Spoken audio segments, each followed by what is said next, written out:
Well, hello, hello. Welcome in, welcome in. I know there's a lot of people live right now. If I wasn't live, I'd be in Belinda Feller's chat, but I've got to do my stream. So here we are. There's always replay for everybody. Welcome in, Ham and Beans, Hecate. I know you're switching between streams. Um, I get it. I I cover Chantel's Thursday stream.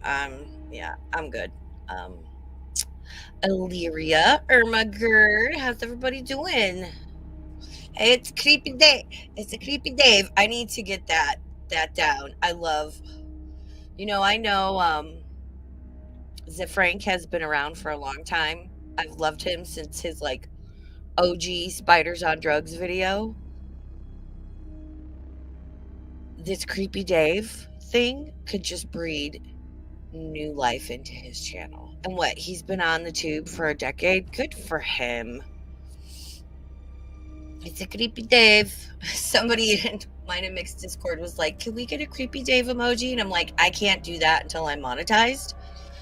If I ever get to that point, absolutely. But I posted this meme with vultures that says, I'll put it on my Twitter where it says like girls with their dress has pockets and it's vultures. And I'm like, but here's his cousin, Goofy Doug. So Goofy Doug is now an emoji in our Discord. It's great. It's a creepy Dave. Oh my God. So we'll do the usual. We'll hang out for a little bit. Hopefully people will find their way over. Like I said, I know quite a few people are live right now, which they usually aren't. So I'm going to take that as they're infringing upon my Freaky Friday stream time. What the hell? I joke. I joke. Listen, I don't care if nobody's here. I will still do this. I will still talk. Because I do this for fun. And I do this for you guys. Oh. It is getting crazy on these YouTube streets, depending what community you roll in. Chia. Chia, chia. And on behalf of Belinda Feller, it's now called the Bodega. Not the Bodega, the Bodega, because, I've got a bunch of stuff to watch after this. I'm trying to keep up, and it's a lot. It's a lot. But we're not here to talk about, we're not here to talk about those people exactly. I'd say tonight's subject is Gore World adjacent and Gore World adjacent. Um, Demons. Low vibration. Well, it's mainly going to be like demons.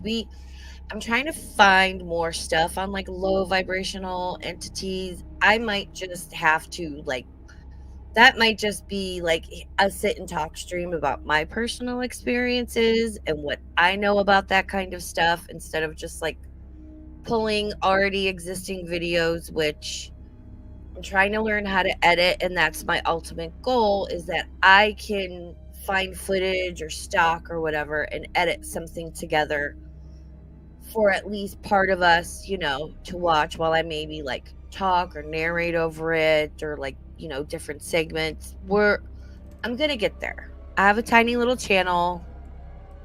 Everyone's got to start somewhere. Illyria, I have seen this.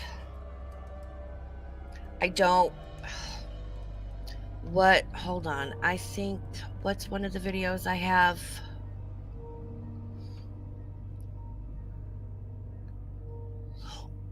One of the videos I have pulled is Church Reveals Worst Demons to Get Possessed By. So I wonder if that particular one will come up. There is so much to this topic. It's not just demons themselves. I think that is like an overall term, like a blanket term. Because you can have incubus, succubus included in that. You can have good spirits, bad spirits. I think like if you were a bad person in life, that energy, that vibe is going to transfer over. Hammy, I'm very familiar with Lilith. She is said to be the mother of all demons. Yes, I almost pulled a video on her, but I feel like Lilith deserves her own separate stream. I had a lot of stuff pulled, and then I took some of it out. I added other things in because there's so many different offshoots we can go into. We can go into Lilith. We can go into the subgenres of demons, particular ones. We can go into the different, how different religions view and see demons, how different cultures view, see, and utilize demons. And then all of that can lead into all of the Hollywood elitist stuff. This is like, when I say the tip of the iceberg, I mean like the first crystal of ice on the top of the iceberg, right? There's so much this is going to lead into, and we'll get there. We're going to get there. But I just hope you guys realize that I'm not just like, oh, well, I did it. No, I did one stream. And this is like barely Demons 101. There's like, I want to do a whole stream where it's just supposed footage of, paranormal activity or demonic possession. We're following up next week. We're going to go into some talk about exorcisms, and then we can go into the subgenres throughout the weeks. It's going to be a good time, but I thought I'd do this week because it's one of the ones I've been wanting to do. That's at like the top of my list, like, ooh, yeah. Because I know, listen, I love Papa Maxwell. He's got some interesting things to say, some important things to say, and we're going to get back to Papa Maxwell. Don't you worry. I did get another free drink at my Starbucks, you guys. I'm only bumping 2 drinks, not 3.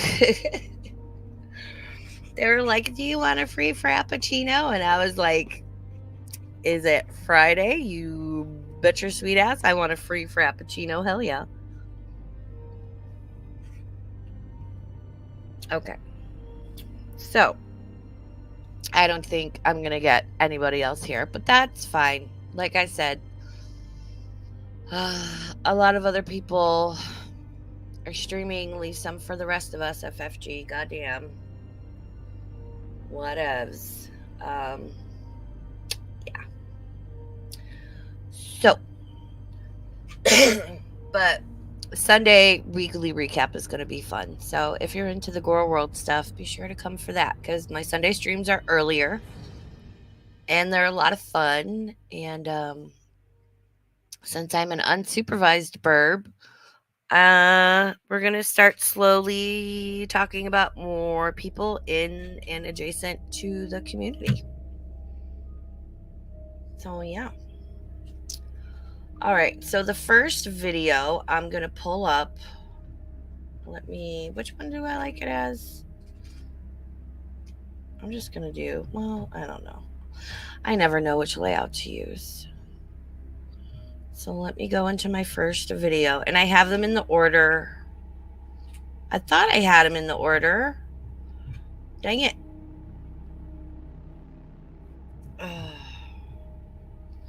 Cool. Professional YouTuber, ladies and gentlemen. I want to go back into my playlist because this is not the order I wanted them in. There are some people I watch, like Rich 2150 small X, like his link is in my description. I just kind of threw him in there. Sorry. He is very big on like out of body experience. I've been watching him for years. Ekville Salva is like his girlfriend slash partner, YouTube partner person, and she's the one that did that reading for me that I'll play one day. That's gonna be good. And that's just gonna be like a whole stream on its own. I've got to figure out how to get that from my phone onto my laptop and be able to play. It shouldn't be too difficult since I've got the fancy laptop. And I need to re-listen to it to make sure there's not like a ton of personal information in there, but I don't mind sharing it. So this first video comes to us from a channel named Religion for Breakfast, which, let me say this again, my little disclaimer. I am not here to convert or convince anybody. These are topics that interest me and interest a lot of people. I'm here to present information, what I can find. I know it's not everything. I know it's not every point of view and school of thought and possibility. That's okay. We don't have to include all of those every episode. Greek, welcome in. Oh, Greek, Forgotten Biscuit. I love you so much. Your names, I love that. We're here to just talk about things and present information you guys may not know about, like Papa Maxwell and astrotheology. You know, it's good stuff. Everyone's entitled to their thoughts and opinions. Please be respectful. And while there are things I am passionate about and that I do believe in, I am open to discussion. What else? Some of these things, this might sound cheesy, but I encourage all of you, depending on your beliefs, if you want to say a little prayer, surround yourself with a little bit of white light, burn some sage, whatever, floats your boat, tickles your fancy, please feel free to do so, because just like this topic, I believe even just talking about some of these things, you kind of, you talking about me? What are you saying over there? Kind of like some people we know on the YouTubes. Oh my God. Oh, Sunday's going to be, I'm so looking forward to Sunday. I'm going to be a bad burp. Bad burp. So please feel free to do that. It's not going to hurt. Ground yourself. I'd like to do a stream too, just maybe like a fun Wednesday stream where we talk about basic things like how to ground yourself, how to visualize that, and like how to protect yourself. Stuff like that, because there's so many different, there's like a basic procedure to it, but there's so many different ways to do it. And you can change it, and it's great. Yep, you kind of open yourself up. So everybody feel free to do that. Surround yourself with, and it doesn't have to be white like my energy is purple, so that's what I use. All right, so let's get this party started. Winston's got his chip. He's the best boy. So this first video we're going to watch is by a channel called History of Demons. And we'll see here in a second once I share my screen. Oh, I got to turn this music off. I wish StreamYards had it set up so that, like, if I start playing a video or like an outro or something, it would like pause that music or like play the other stuff over it, but it doesn't. It'll play it in the backyard, in the background the entire time. Good Lord, words are hard. Okay, so this is History of Demons, and the thumbnail says diamonds, like DAIMON, versus what we know is the traditional spelling of demons. Because keep in mind, back when a lot of this stuff came to be and whatnot, language has changed, spelling has changed. But I was watching this video and I really like what they have to say in this. Let me check my speed. And quality 10. It got that 1080p, baby. All right, let's go. Google image search demon, and you get a pretty good idea of the modern stereotype for these creatures. Red eyes, horns, fangs, fire. lots of fire. These stereotypes owe a lot to Christian ideas about demons that have developed over the past 2,000 years. Demons appear everywhere in the New Testament as evil spirits. In the Gospels, they're the main adversaries of Jesus as he walks around the Galilee region casting them out of demon-possessed people. Elsewhere, they're the foot soldiers of the army of Satan, cast into the abyss at the end of times, according to the book of Revelation. As Christianity developed in the late Roman period, demons increasingly were equated with pagan gods. Zeus, he's a demon. Aphrodite, a demon. But demons were not always the unambiguously evil creatures that we think of today. Just like any religious concept, demons have a history, and today we'll explore that history during the Greco-Roman period. But stick around for the sequel video on demons in contemporary pagan religions, published by my fellow religious studies scholar and YouTuber, Angela Puka. The word demon comes from the Greek word daimon. As far as the Greeks and the Romans were concerned, daimon refers to a wide range of spiritual beings. Homer and Hesiod even refer to the Olympian gods like Aphrodite as daimons. But generally speaking, the word refers to almost anything that was between humans and gods. In Plato's Symposium, one of the characters claims that demons are intermediary beings that live between gods and mortals. They shuttle messages between the gods and humans, but they also control all manner of magical and astrological powers. Daimons... Did you hear that? Astrological.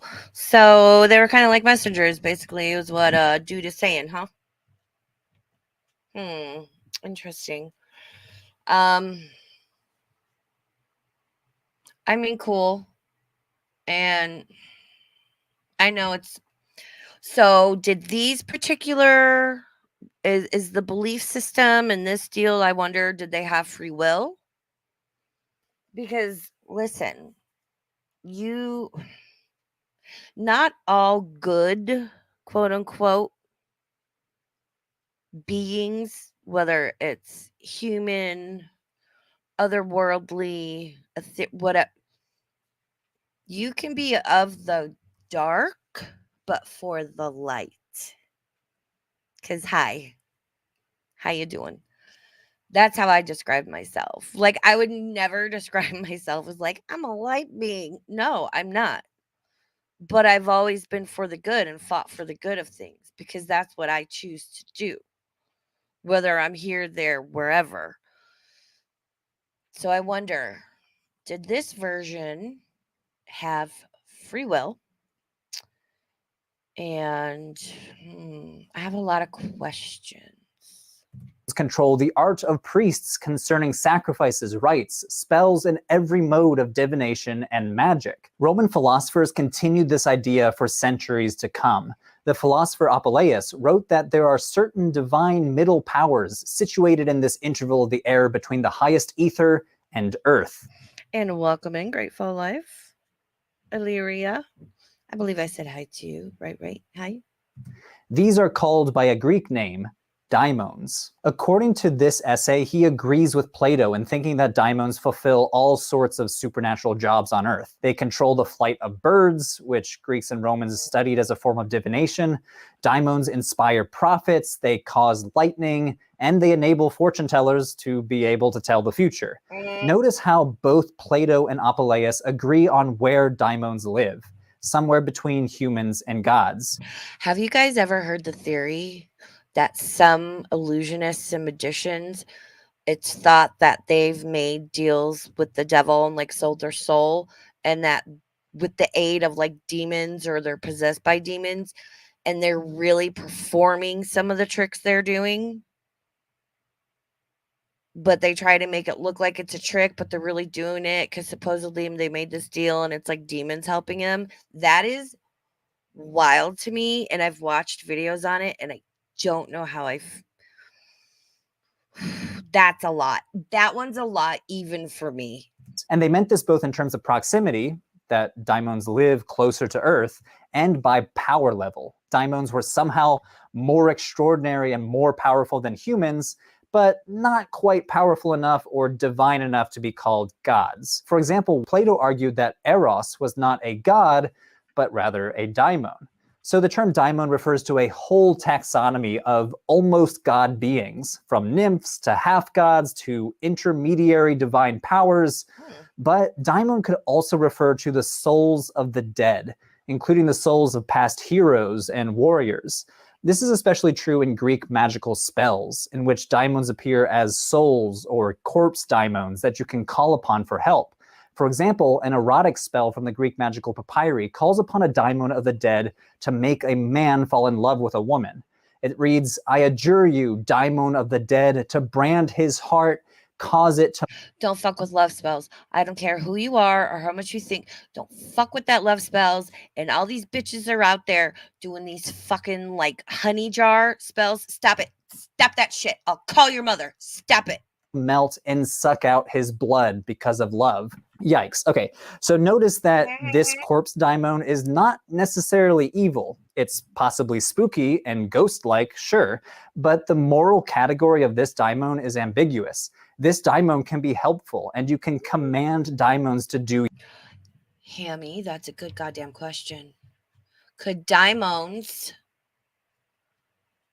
be Nephilim, the offspring of fallen angels and humans?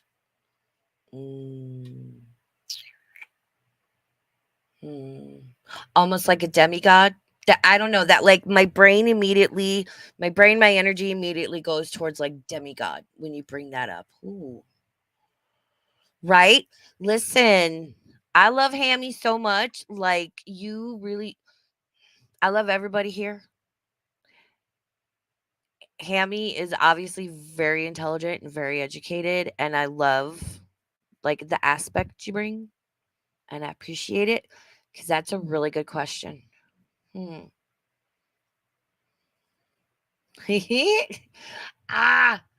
love you, Hammy.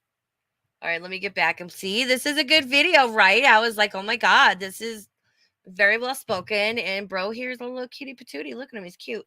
Your bidding. Another Greek magical spell even says that daimons can quickly freeze rivers and seas so that you can run over them, which sounds pretty helpful. One final category of daimon refers to a spark of divinity or cognition within the human. Another Greek spell from Egypt claims that you can speak to your own daimon, presumably a spiritual element of your soul that you can converse with. The spell has the very creative title, Meeting with Your Own Daimon, and explains how you can conjure it. This idea that we have a daimon within us, inspiring us, stretches all the way back to Plato. In Socrates' Apology, So maybe daimons weren't bad. I see, and they'll go into this a little further into the video, how it's like all of this has evolved, the thought processes, the view of it has changed. I mean, look at things that today, I don't want to bring up anything specific, but things today that are like, oh my God, as you know, even 10, 5, 10, 15, 20, let alone 50 years ago, where it was fine, it was acceptable, and now, you know, people are clutching their pearls. Legal defense before Athens, Socrates declares that he has an internal daimon that speaks to him and guides him. Most of these examples are morally ambiguous, and ambiguity is actually one of the hallmarks of daimons in Greek and Roman religion. Are they good? Are they bad? Sometimes one or the other. Generally speaking, daimons are in-between creatures that you should sometimes fear, but you should sometimes employ for your own benefit. So how did we get... What if they were neither and just like did their job? Like delivering messages and shit and whatever. It was like fucking Walmart to them. And they were like, girl, I just want to take my last break and go home. I mean, who knows? It from an ambiguously helpful being that can quickly freeze rivers for you to the satanic creatures of the New Testament that can possess you. To answer that question, we need to turn to Jewish apocalypticism and the centuries when Jewish religious thought and Greco-Roman religious thought were increasingly intersecting. First, we should start with the Greek translation of the Hebrew Bible, the Septuagint. The Septuagint translates several different Hebrew words with the Greek word daimon. For example, they translated the Hebrew words for idol and gods of other nations as daimon. So, Psalm 96:5 in Greek reads, "This is why I want to go into, maybe I'll do it on a Wednesday or I'll do like a special Thursday episode or something. I want to go into Papa Maxwell's lecture on like it's all about words and speech and what words mean, where they came from. Mhm. Words. There's a reason it's called spelling. Reads, "The gods of the nations are daimons." Partly because of this translation, Jewish writers started calling pagan gods evil daimons. The Septuagint also translates disease as daimonia, yet another unambiguously evil word now associated with the daimonic. What's interesting is that the Greek translators of the Hebrew Bible never conflate angels as daimons. God's supernatural messenger beings. Have y'all seen those videos about like people have taken, or they probably put it into AI or something, but they've taken the description from the Bible of what angels like really fucking look like? It's wild. Appear everywhere in the Hebrew Bible doing God's bidding. Angels visit Abraham in Genesis 19. An angel massacres almost 200,000 Assyrian soldiers in Isaiah 37. We would expect these intermediary beings with the power level between humans and gods would naturally translate into daimon. And some Jewish writers did make this connection. The Jewish philosopher Philo conflates angels with daimons in one of his books on the book of Genesis. He writes that Moses gave the name angels to what the Greeks called daimons. But this definition of daimon is very similar to Plato's definition, souls which fly and hover in the air. He apparently was influenced by Platonic thought, but the Septuagint translators of the Hebrew Bible actively avoided this translation, instead translating things like disease and idols as daimons. This helped to create a stark delineation between two species of supernatural beings for later generations. Angels, forever associated with loyal servants of God on one hand, and daimons, forever associated with morally evil or unclean spirits on the other side. That's something that even back, so I went to Catholic school in 7th and 8th grade because the junior high I was supposed to go to was like real dangerous. Like, I don't know, I was 11 years old and one of the kids that got held back was like 16 and huge. And he clotheslined me one day after lunch because I want to give him my food. And yeah, so my parents were like, "You're done going here." And I went to Catholic school for 2 years. It was great. Um, but I listened. I really listened because even then I was curious. I'm like, okay, what is all this about? Because again, raised secular, non religious. It drove me crazy when Chantel's like, "Oh, it's very secular." And I'm like, "You don't know what that word means." And I bitched her out on Instagram and then she stopped using it wrong. I'm just saying I'm not the only one that noticed that. Anywho, it never sat right with me. Nothing ever sits right with me. Some things are very like, it's either this or that, you know? Most things are not that way. Again, most things have a gray area. Most things are very nuanced, intricate, layered. So it was never quite right with me, even back in like 7th and 8th grade, where it was this or that, good or bad. And I was like, well, what if, like me, what if you're like, yeah, like, you come from the dark, but you're for the light, or, how many like people or beings or stories of it's like supposed to be this good being and they go the other way for whatever reasons.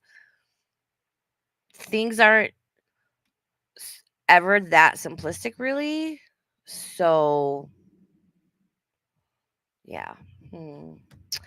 I'm thinking, but I can't quite articulate my thought. It's more of a feeling that things just aren't that black and white. In the whole oof, I'm gonna get in trouble. I want to do a whole stream on the Bible, but I know I'm gonna get my ass chewed for it.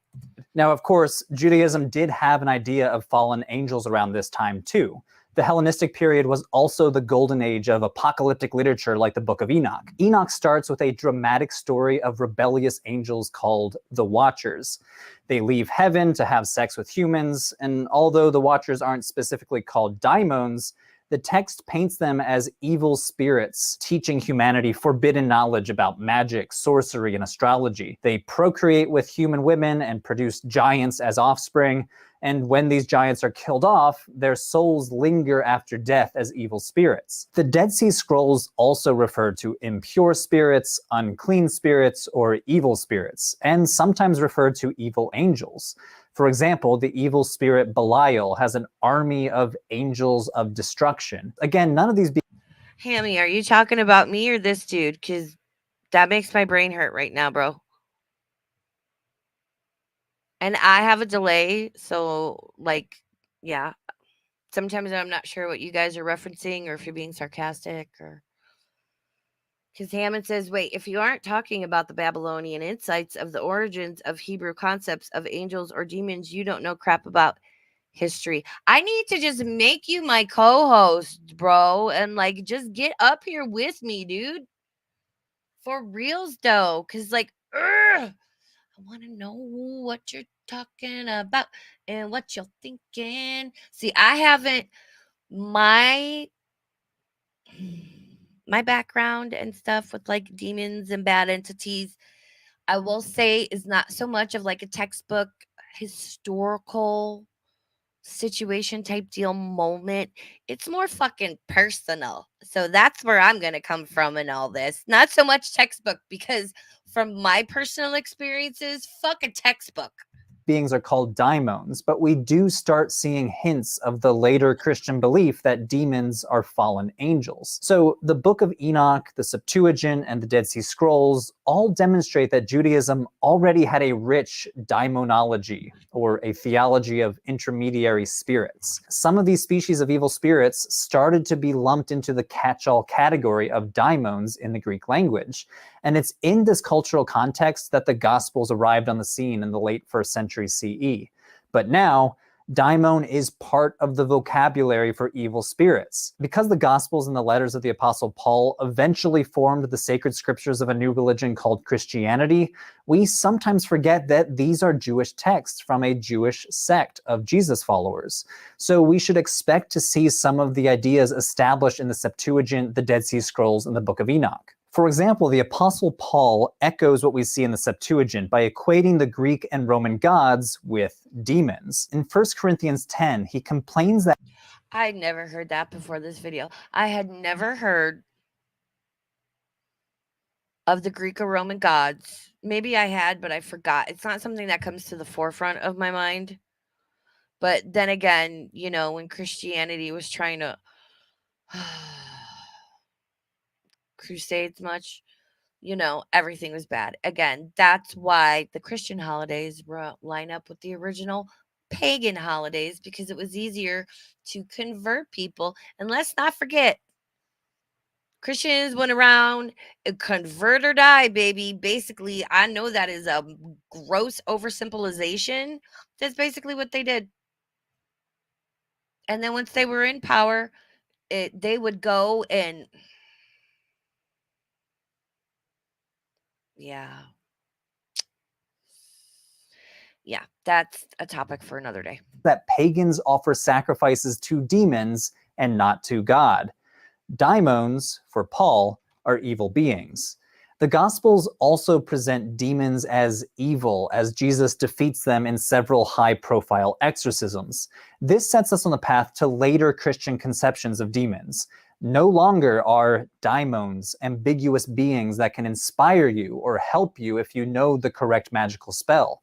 No longer are they the Platonic idea of the daimon, a being that oversees human connections with the divine. As the scholar of early Christianity, David Frankfurter, says, with Christianity we get a sharply polarized and unambiguous supernatural cosmos, the demons versus Christ. Now, of course, this was not yet the dominant understanding of the word. Non-Christian Greeks and Romans continued to view daimons in the classical sense for centuries to come. Many of the Greek magical papyri that I referenced earlier in this video date well into the late Roman period, and in these texts, daimons remain ambiguous beings. But the polarized Christian conception of demons prevailed eventually. Much of the early Christian magical spells that I study specifically aim to defend people against demons and demonic afflictions. For example, one Christian amulet from the 300s asks to protect a young girl named Alexandra from every demon, male and female, and from every disturbance of demons of the night and of the day. This spell was inscribed on a piece of silver, so it was by no means a cheap object. Presumably, people feared demons enough that parents were willing to seek out expert help to obtain protective amulets like this to defend their children from demonic harm. The main takeaway here is that religions change over time, and everything has a history. And so does language, and so do people's thought and perception of it. Look at all the shit that's on TV today. Look at, and I'm not dissing them, okay? I'm not saying it's bad. Look at artists like Nicki Minaj, Cardi B, even some of these K-pop groups, you know, Stray Kids, Blackpink, rock groups, whatever. I mean, look, they thought Elvis was the devil and they wouldn't show him. They would only show him from like the waist up because him swinging his hips, oh my God, scandala. Schools of thought change, and there's a lot more that's acceptable now that wasn't back then. And also things, you know, like science. I'm so hesitant to use that word after 2020. God damn it. You know, I'm sure at one time people had epilepsy and they would have an epileptic seizure and they genuinely thought it was a demonic possession or something, but it wasn't. I'm sure I have a theory on schizophrenia that is going to be controversial. It's nothing bad. It's nothing bad. But I'm just saying, like, more information has come in. Schools of thought has changed. Language has changed. Things that were once unacceptable are now commonplace just from 10 years ago. So imagine and try and keep that in mind from hundreds, thousands of years ago. I can't. We think the more we've gone through history, the more civilized we've gotten. And maybe in some ways we have, but I think in some ways we've also gotten more uncivilized. So, and when this video's done, I'll give my thoughts on separating demons and low vibrational entities from religious aspects. We take this portrayal of demons for granted, but our modern idea of a demon is refracted through the lens of Christianity, which is refracted through the lens of Jewish apocalyptic literature, which in and of itself was influenced by Greek and Roman conceptions of daimons. It's an important reminder to always study ancient texts in their cultural contexts. If you're interested in modern understandings of demons, head on over to the channel Angela's Symposium. Angela is a PhD candidate at the University of Leeds, and she's an expert on magic and modern pagan religions. Her video will cover how demons are conceived. I'm writing that down because you bet your sweet asses I'm going to go watch it. Symposium. Okay, cool. Conceptualized within modern paganism. Follow the link here, and as always, thanks for watching and subscribing, and I'll see you next time.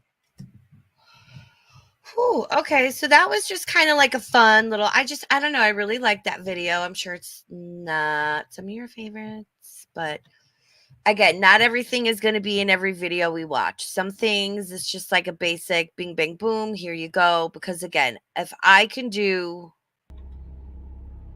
start with the base subject of demons, and then no shit, do at least 15 follow-up videos of different, you know, like I was saying earlier, Lilith, you know, even things like Nephilim and there's so much specific demons. I know it's specific, especially god damn it. Oh yes, those damn gyrating hips. So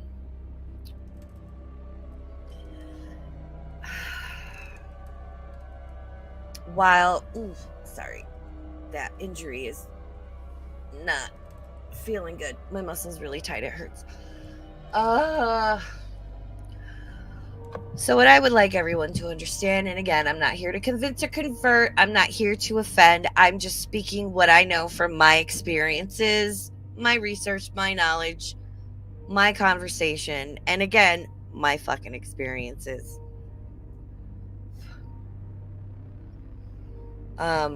Demons can be, you know, scary looking whatevers. They do have a role. But I think a demon can be categorized as any low vibrational being. It's just sort of a blanket term. Did I have a demon attached to me? I wouldn't call her a demon. Why was she attached to me? Because I thought friends I had, and they were not my fucking friends. One of them wasn't. One of them certainly wasn't. How you doing, Corey? You listening? Because I'm sure you're gonna find me one day. So I had a falling out with these friends, and I don't want to go into too much, but I can tell you this. I had and I mean as a kid, this happened a couple of years ago. So I'm in like my late 30s, early 40s, whatever, like 39 maybe.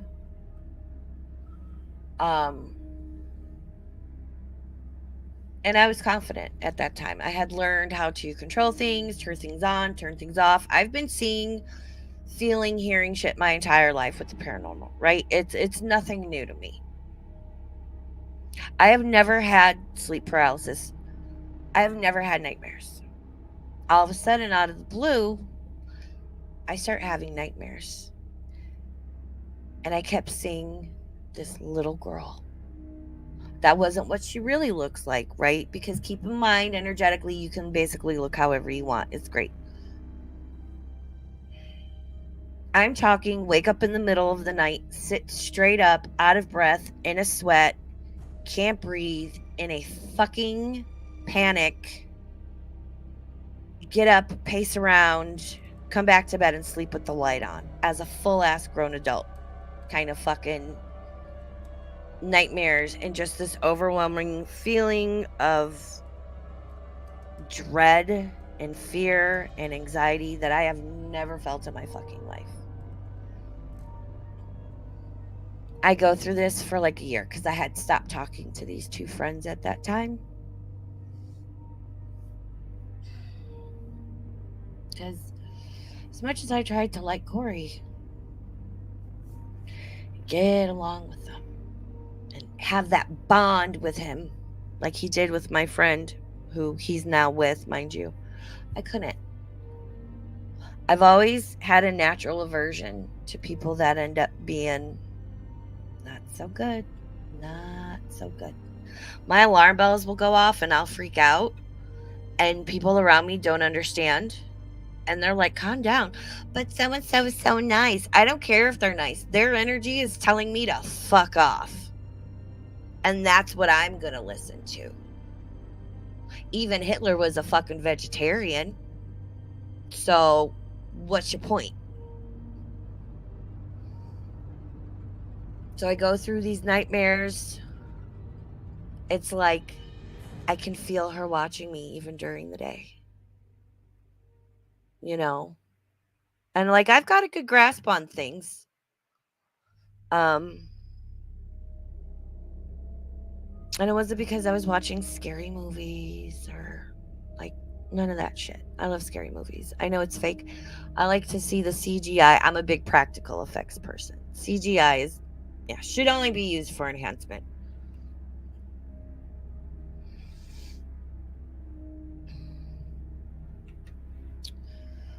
So I reconnect with these friends, right?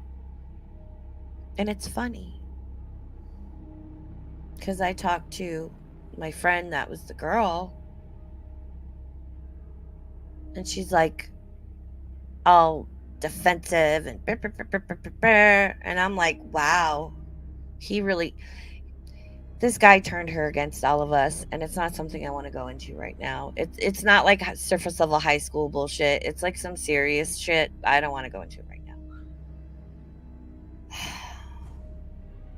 And she's like, "Have you been having bad dreams?" And I'm like, "How the fuck did you know?" And they basically tell me everything that's going on with this girl when I haven't talked to him for a year.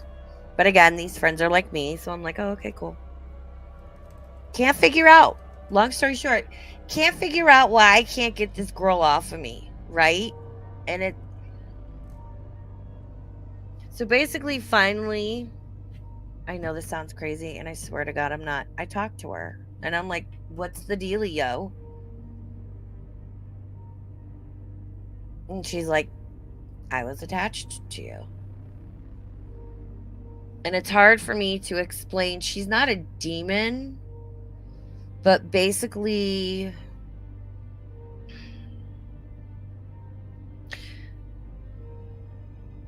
she's done some shit, so now she kind of has to play this role of like, the bad guy as like an amends. And that's such a fucking oversimplification. I can't stress that enough. And I was like, "Oh, bet. That sucks, but like if you want to hang out with me, you can, but like can you stop all this like weird dream? Like I don't mind you. You don't scare me, girl. But like we can hang out and like I can help you." And she was like, "Okay, cool." And it all stopped and we became cool. And dude didn't understand, and I'm like, again, I'm of the dark for the light. So like you don't think I'm not going to vibe? Like okay. Okay. And I was totally right about this guy. I could never get myself to like him and truly be friends with him. There was always something that I just kept that arm up and was like, you're going to stay there, sir. You're not,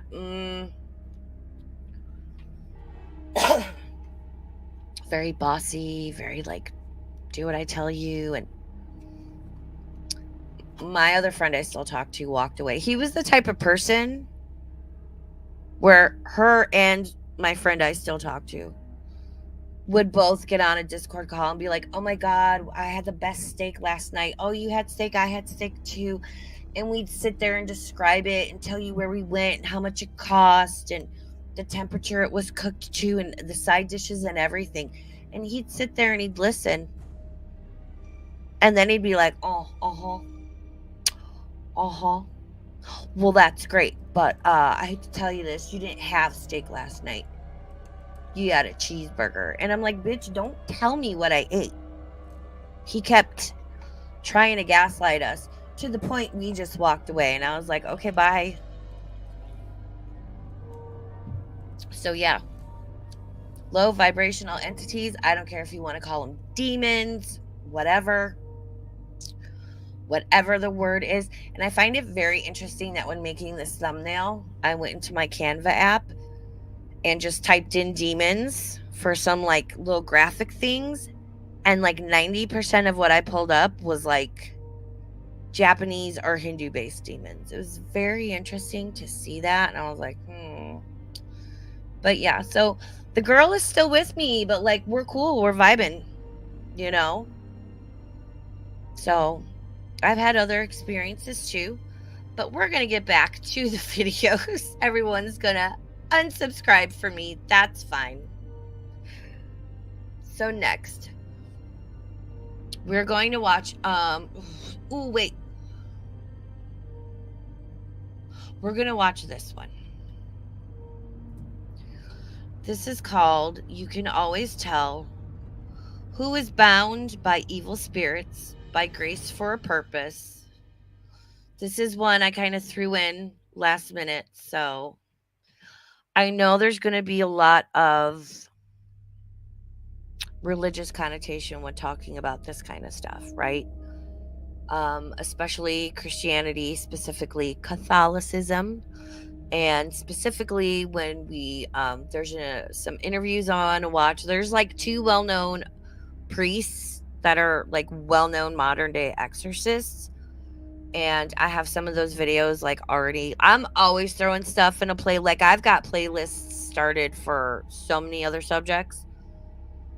But again, while I prefer to take the religious context, the religious attachment and aspect out of it, because you don't have to be. That's what I've heard. Well, I'm not Catholic, so I can't. Bitch, yes, you can. You're in a human body right now and you're alive and on the earth. You absolutely fucking can be, because there's like oppression, suppression, possession. There's like steps to this shit. It's not often these things just pop right on into you.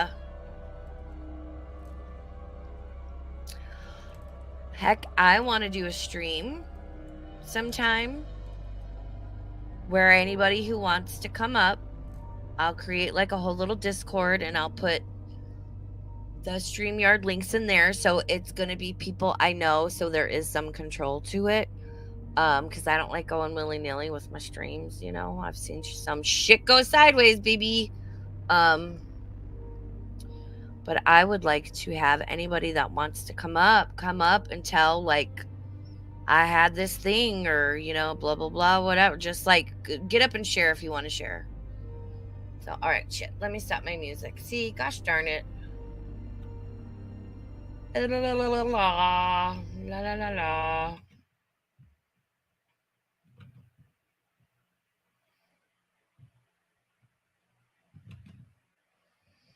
Yep, Shiva. Yep, Shiva is outside of CERN. And I think, ooh, CERN is... You know what? CERN could somewhat fall under an offshoot for demons, because the shit they're doing, if you don't think they ain't trying to tap into some alternate dimension and bring Satan's whole ass through fucking CERN, I don't know what to tell you. If that's not what they were trying to do, then they wouldn't be having satanic opening ceremonies for new tunnels. Wow. Jesus Christ has all authority over both the natural and supernatural world. God's word has authority over both the natural. Oh, this is going to be really religious. Oh, no. I did not watch this one. Hold on. No offense, but You automate your savings, but somehow there's always an emergency. Okay. No. Never mind. Sorry. I didn't realize it was that fucking religious. I can't do that. Okay, so let's watch this one. Church reveals worst demons to get possessed by. It's by Infographics, so I'm familiar with that channel. So yeah, ooh, my pain level's going up, you guys. I'm fighting through it, BB. Oh my god. Ugh.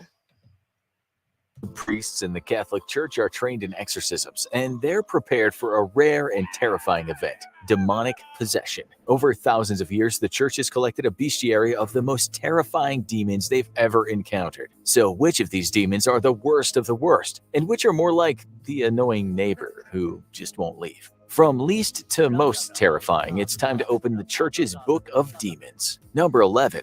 Ben Tamalian, an obscure demon who appears in Jewish mythology before the rise of the Catholic Church. He only appeared once. A powerful emperor ruled his kingdom with an iron fist and passed harsh laws against the Jewish people. Then one day his daughter began behaving oddly, and it was soon clear that she was possessed by some sort of supernatural being. Among the other rantings that came out of the possessed girl, she began chanting the name of a famous rabbi in the kingdom, Rabbi Shimon Bar Yochai. The emperor was desperate and he decided to call upon this rabbi. The rabbi entered the princess's chamber and was prepared for a battle with the demon, but it wasn't to be. As soon as he yelled, "Ben Tamalion, go! Ben Tamalion, go!" the demon absconded. The princess was safe. The emperor was grateful, and he repealed the anti-Jewish laws. So not only did Ben Tamalion not hurt anyone, he left when asked politely by a man of God, and left the kingdom a better place thanks to his influence. Ben Tamalion. I've always found that kind of confusing. I don't know. I know in like at least Catholic exorcisms, they're like, "Tell me your name. Identify yourself." And then they're like, "I command you to leave." And then the demon's like, "Yep, peace out. See you later." Like,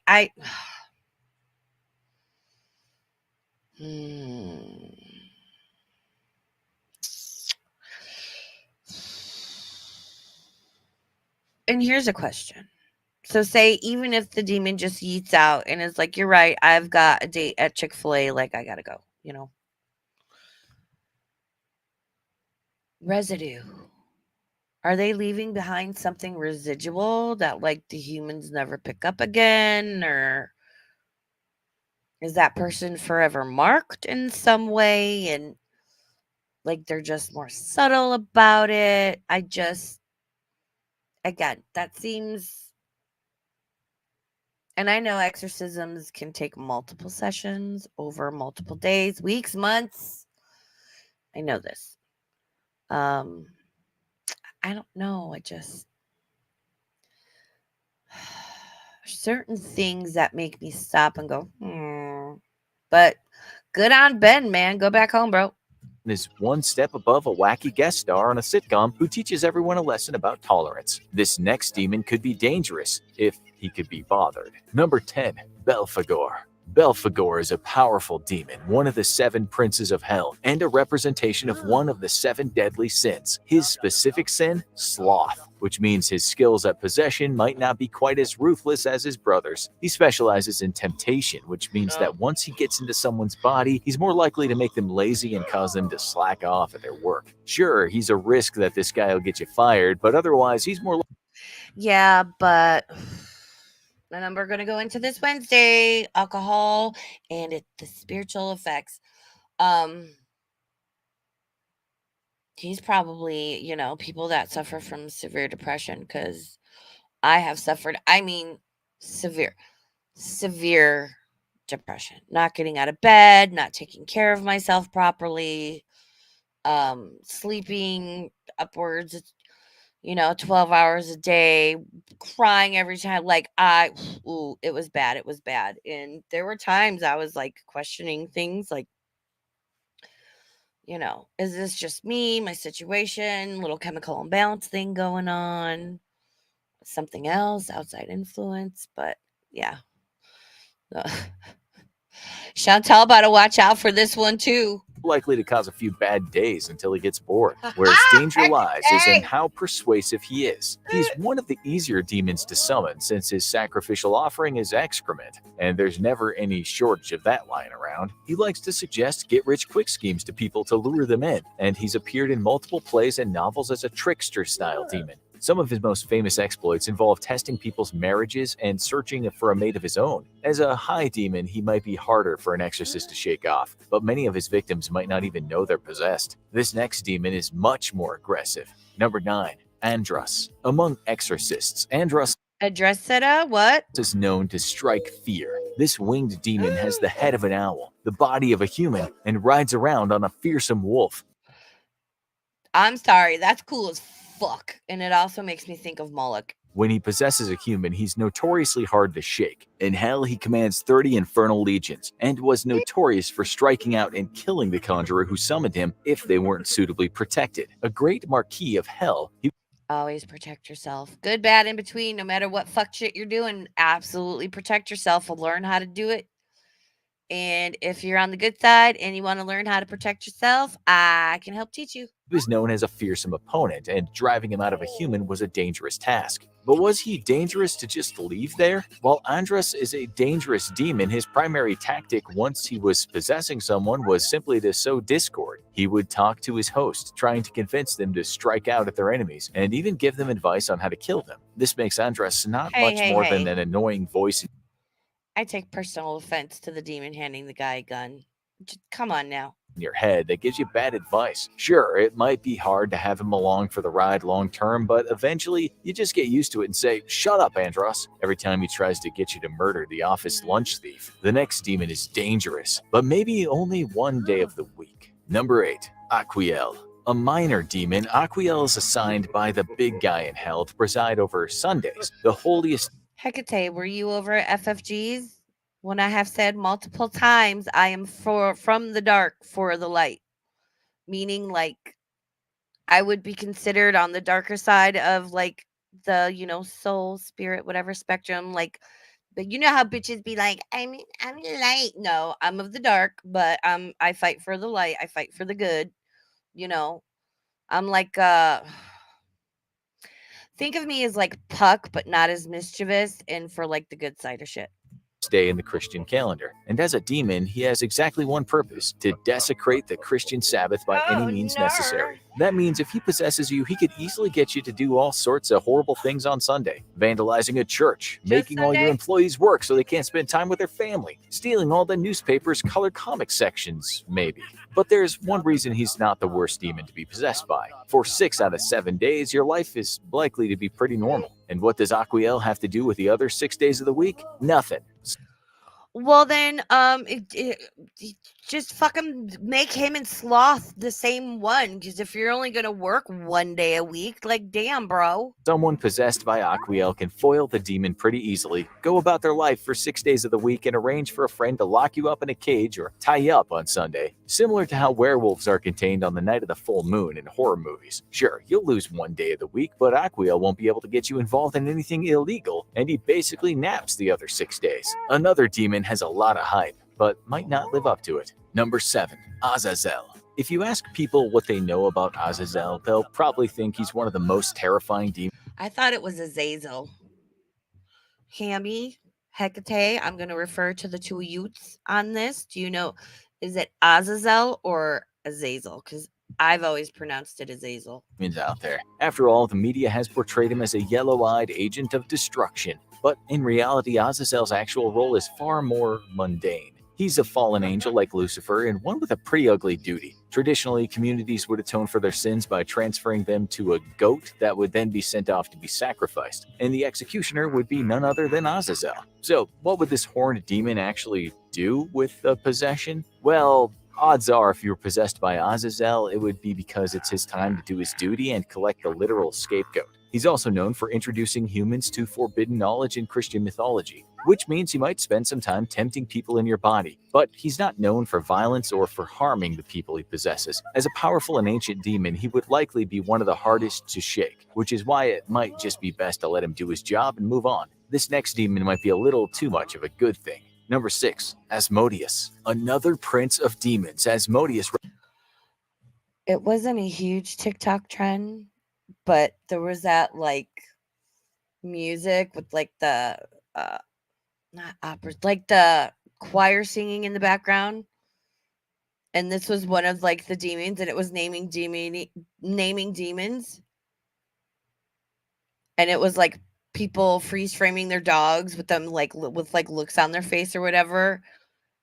I did think that was really cute and funny, but I also realized what I'm watching. Like, just be informed of what's out there.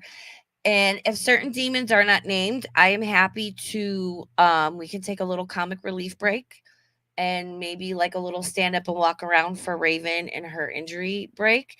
And then we can come back and you guys can I can look them up, or all y'all with wrenches can well shit, no, because if you drop it, I need it here on my laptop. Never mind, we can look stuff up. represents lust among the 7 deadly sins, and he's notorious for coming to Earth to indulge his carnal desires. The odds are, if he possesses someone, they're about to undergo the supernatural version of the Hangover series, waking up after their possession with some scars they don't remember getting, 3 different wedding rings on their finger, and a warrant out for their rest, and a feeling they just relived their wildest college. I'm sorry. I kept getting shorts in my feed before the stream. Have you guys seen that girl that does the Kardashian impressions? You know, I'm sure you've seen her. She's so good. She does all the Kardashians. Her Khloe Kardashian is my absolute favorite. And like as we've been watching these videos, like when the video is like a warrant out for your arrest, I'm picturing her with the blonde, messy Chloe wig, the yellow post-its as her long ass nails, going, not the warrant. What is wrong with my brain? Fraternity days. But Asmodeus's lust sprees have a Not the dark warrant. side. The demon is driven by pure, unrestrained lust, and that can manifest itself in jealousy. Probably. I don't know. I have. Do I still have it? I have like a whole ass book. I don't know if it's. I don't know. Probably something with Catholicism, Hammy. You really think people are gonna go back that far and be that accurate? Come on. You know everything's been corrupted, sir. You know better. Asmodeus is notorious for killing the spouses of women he desires, and so someone possessed by him could easily wind up charged with murder. Asmodeus might as well be the patron demon of Las Vegas. When you get possessed by him, you're rolling the dice between one hell of a weekend and a very rude wake-up call. Fortunately, he's also fairly easy to banish. He hates water, birds, and fish guts. Might want to hold the exorcism at the seashore. Some demons are less infamous for what they do than for what they don't. Number 5, Surgot. Not much is known about Surgot, a minor demon mentioned in a book of magic and lore, supposedly written by Pope Honorius. He was a notorious pope who liked to test fate by summoning demons himself. Also, he could learn the tricks of banishing them back down to hell. He believed he would eventually be called upon to fight Satan himself, and he was practicing by taking it out on his minions. But there was one minion he couldn't shake. Surgot is the only demon in the book whose banishing ritual is not discussed. That's because he was the only demon to stump Pope Honorius. He couldn't be shaken, and that led the Pope to give him an eerie nickname: He Who Opens All Locks. When one of the most powerful exorcists to ever live can't solve this minor demon, it stands to reason that he's one you don't want to find hitching a ride in your... And I'm sure old boy, good old Popey Popes over there was not doing anything to help these people become possessed. Because the Catholic Church and the Vatican are totally 100% on the up and up. And they're not totally satanic, pedophilic, evil, lying sons of bitches. I kid. I joke. They're terrible. I'm sure this guy was a fucking douche canoe. And the Vatican and all the up and ups in there, wow. Trash. Absolute trash. Your body. Should you be worried about this next demon? That depends on who you are. Number 4, Ronove. A high-ranking Marquis of Hell, Ronove was powerful and commanded 28 legions of demons. His actual interests were more benevolent. He fancied himself a teacher, and everyone who finds themselves possessed by him learns languages, rhetoric, and the skill of persuasion. This small staff-holding demon seems to want to create more evangelists for hell, and views humans as more convenient tools than something to torture. But if you're of a certain age, you might not survive a meeting with this demon. For most young people, a meeting with Ronove could be enriching. For the elderly or sick, it could be fatal. Ronove has a second deadly duty, the taking of old souls, making him a demonic version of the Grim Reaper. While he never... Better known as what? I would call that Hades. Hades going up the river Styx. How you doing? Persephone, don't eat those pomegranate seeds, girl. I know you hungry, but don't do it. Kills anyone directly, should he possess an elderly person or animal, they're likely to die very soon after. But even more dangerously, those who are around the possessed person are likely to die if they're vulnerable. So maybe don't visit Grandma when Ronove comes knocking. This next demon has been the cause of many awkward situations. Number 3. Agares. A surprising number of demons take on the role of teacher, but few of them are as persuasive as Agares. Appearing as either an old man riding a crocodile or an incredibly beautiful woman, this Duke of Hell is good at getting people... That's a fucking juxtaposition. Like, wow. Oh, sorry. I'm looking for my Advil. Ibuprofen. Hello. Oh, fuck. It's not in here. God damn it. People to let him in. And once he's in, he has a specific interest he can't wait to teach: language. Agares is a demon with knowledge of every language under the sun, and he has a specific interest in the most profane and obscene. Oh. Hades was the ruler of the underworld. It was a different dude. You're right. Sorry. I was just like, oh, Hades, River Styx, and Persephone and the pomegranate. Like, that's just what my brain went to. Yes, absolutely. See, you guys know it's in there. It's the marbles are rolling around in my head, and I appreciate you guys for helping me put them in the right slots so very much. I love you guys. Words around. Learning curse words might sound like every little boy's dream, but some of Agares' favorite words shouldn't be heard by anyone, and it just gets worse from there. Agares has multiple powers, including reportedly the ability to cause earthquakes. He commands 31 legions of demons, but his most dangerous ability is a subtle one. He has the power to force runaways or anyone who has left home to return to their origin. No, listen, when it comes to shit like that, you guys always correct me. You always correct me and you put it in the chat, because a lot of people watch the chat replay, and that way they're getting the proper information too. You, when it comes to stuff like that, please always correct me. Always. Or just be like, girl, that's wrong. If it's something like that, if we're talking about opinions and stuff, we're all allowed our opinions. But when it comes to, like, me saying some wrong ass shit like that, absolutely correct me. Please. I love you guys for that. I appreciate it. I need you to. I want you to. This doesn't seem that bad until you remember that he has you return to your parents' home, spewing horrible curse words from lost languages, and then he might just cause a fault line to appear right under your old home. But few demons create the fear this next one does. Number 2. Beelzebub. Beelzebub, the Lord of the Flies, is a high-ranking prince of hell. But what sin does he represent? Some say he represents pride, some say he represents gluttony, and others claim he's the prince of... I'm sorry to pause again. You're going to hear me. I'm going to let this play. I need to run out and go get an Advil because, like, I'm dying. All right, so I'm just going to let this play. False gods. Christian lore says he fell alongside Lucifer, making him one of the first demons. While some traditions place him as the Lord of Hell himself, most believe he's just below him in the hierarchy, which makes him one of the most dangerous demons to be possessed by. And history shows he's one to be feared. Past incidents of possession, such as the mass possession of a nunnery in the 1600s, show that not only is Beelzebub hard to drive out, but his possession can spread. His victims show great hostility and can become violent, making him one of the hardest demons to banish. And as the Lord of the Flies, it's not surprising that his possessions are associated with mysterious manifestations of insects. So not only would being possessed by Beelzebub be a long-term thing and hard to end, but you might end up with flies in your teeth. And there's one demon still above him. Number 1. Lucifer, the Lord. Okay, I'm back. Well, yeah, Lucifer's gonna be number... Oh, Jesus Christ, okay. Lord of Hell, the original fallen angel, Satan himself. He's the most feared figure in Christian mythology. So why are there so few reports of him? No, he's not. And here's school for thought. It's thought that, like, Satan and Lucifer are two different entities, two different beings. I've got Advil. Burp, burp, burp, burp, burp. Yep. See, Hammy's on it. Lucifer and Satan are not the same fucking thing, and neither's the devil. I think those are different. Those are all different.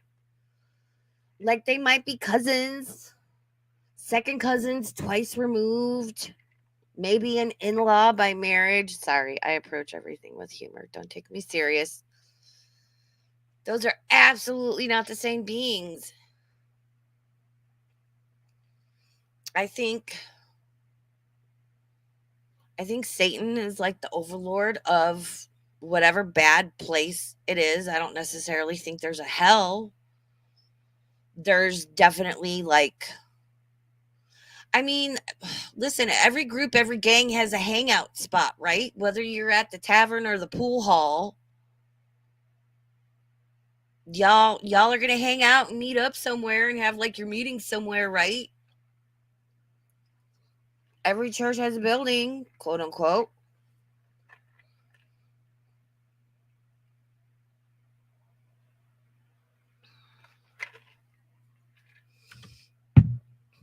And I don't think there's a devil. I think there's Satan and Lucifer. And then there's devils, which I think are not demons. I think maybe devils might be.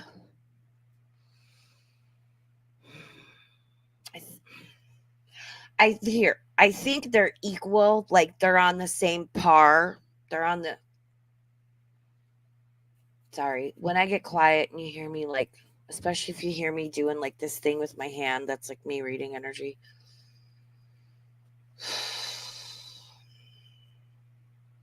They're like, what I'm seeing when I connect with that is it's like a straight line.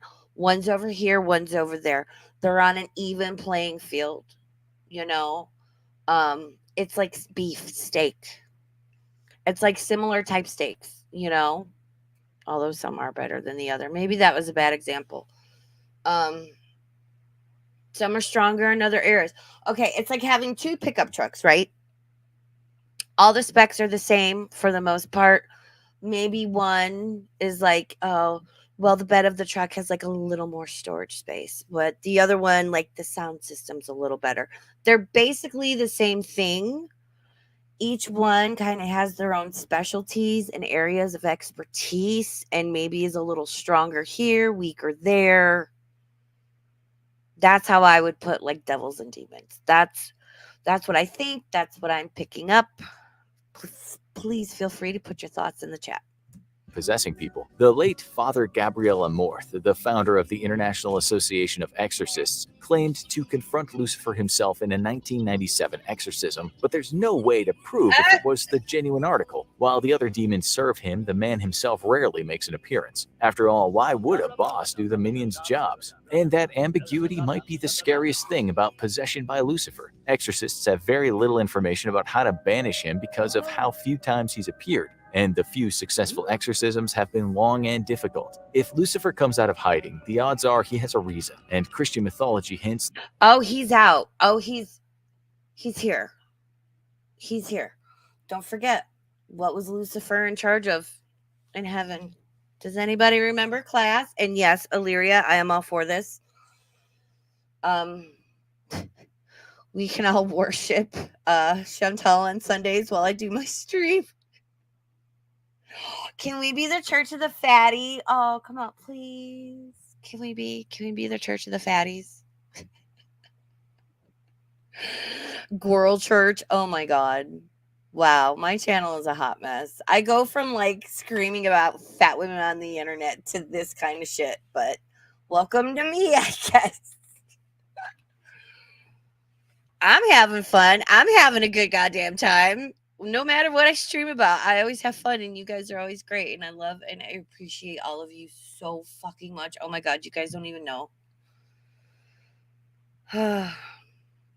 Yeah, I mean, girl, we got to get together on that phone call anyway, so you know.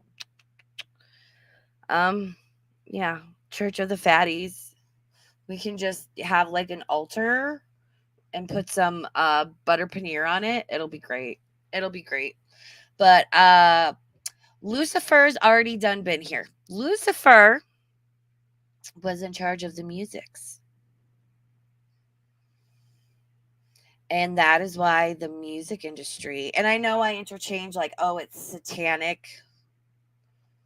I am at fault, even though they're two separate things of, well, he's kind of the underling. So I guess that would still make sense. I try to catch myself using like the correct verbiage or whatever. But yeah, he was in charge of the music, and that is thought to be, why the music industry is so. If you really look and you really listen, and people can say, oh, it's art, it's metaphoric, and maybe sometimes, yeah. I'm not saying every example or every case. I I've heard tell stories from people that have left the music industry, and they're like, there's a room in like most every recording studio, and they'll record whatever. Like back in the day, it used to be like an actual physical record. Now things are more digital. I'm sure they've changed how they do it.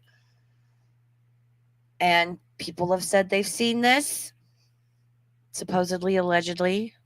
But there is a room in like every.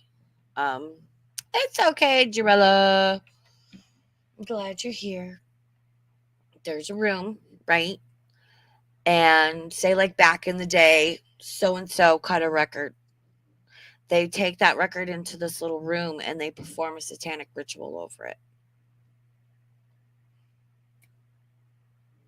There's so much. That's something I really want to go into, is not just the symbolism and stuff, but like all the things these people are supposed to be doing, and things that person after person has been like, yeah, there's a whole thing that says like Lil Nas X is not gay. He's been told like, you're going to do this because it's, you want to be famous and popular and whatever. And people were like, oh yeah, I knew him in high school, he wasn't. And people are like, he came out. There was like a whole band that got fired or something because, and even he's like, I don't want to do this anymore, I'm not really gay, and all this other stuff. And Lil Nas X supposedly told him this, like the real Lil Nas X, not Natter, not LNX. Well, about what? Illyria what? The same damn thing about what? The doing satanic rituals over the music. And you know what, Sex is, I love music. It helps me concentrate. My pre-stream song was "Do Do Do Do Do" by Blackpink, their original breakthrough banger. I love music. I do. I can't do metal and I can't do jazz. Like and my playlist is all over the place. You know, the rituals. Yep, yep, yep, yep. Oh yeah. Do you not have We're going to go into this. There's a YouTuber I need to reach out to and be like, hi, I've been subscribed to you for like 4 years. Can I please use some of your videos in my live stream and whatever? And like, just get her permission, because I have a lot of love and respect for her. And I don't want her striking me, even though I'm not monetized. But yeah, like, I'm sorry. I know it's sad to talk about, but what was that? Astro World with Travis Scott walking through a thing that's supposed to be his head. You're walking into his mouth, but he looks like he's screaming. A lot of these musicians, I'm not going to say who or what genre, flat out have upside down crosses and flames. And I'm sorry. Listen, I love Unholy by Sam Smith. That song is a fucking banger, and it came out during a very significant time for me. Like at that, I was like, oh no, this fucking song is gonna, god damn it. But like, do we see Sam Smith? And people can say, well, the song is called Unholy and it's whatever. No, there's a reason he's dancing around with horns and like, there's a reason. Astro World, all that. This is a fucking sacrificial energy harvests. These concerts are energy harvests. These kids don't know any better, and they look up to some of these musicians, especially depending on the genre. Sorry, but it's the fucking truth. And everybody needs to stop being so goddamn sensitive so we can have honest conversations about what's really going on. And I am guilty of being so worried of offending people, and I get stressed out after I stream. Because saying things like a 30-year-old biological male on estrogen cannot physically get a period. I have to stress about getting in trouble for that, about people getting mad at me or canceling me or unsubscribing, even though it's a scientific fucking fact. And that's all fluff and bullshit. Society, the world, laws, policies should not be made in accordance with people's little fifis. Fuck your fifis. Fuck your chicken strips. There are more important things going on in the world. And no one's paying attention to it. And no one's looking at it. And nobody fucking cares about it. And yeah, am I knee deep in Gore World? You fucking bet I am. Because I love a train wreck. I love a fucking train wreck. But you better bet I'm just as quick to close this fucking laptop and throw my phone down and walk away and handle some real life shit.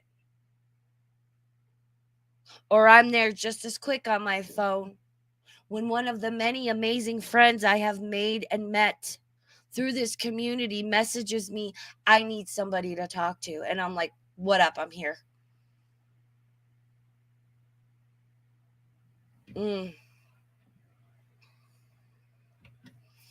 Sorry, I get heated.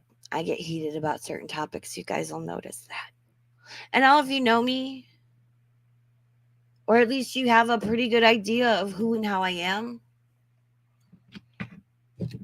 You guys know I'm not like an asshole ass. I can be an asshole. I enjoy being an asshole sometimes. But it's all in like good faith and good fun.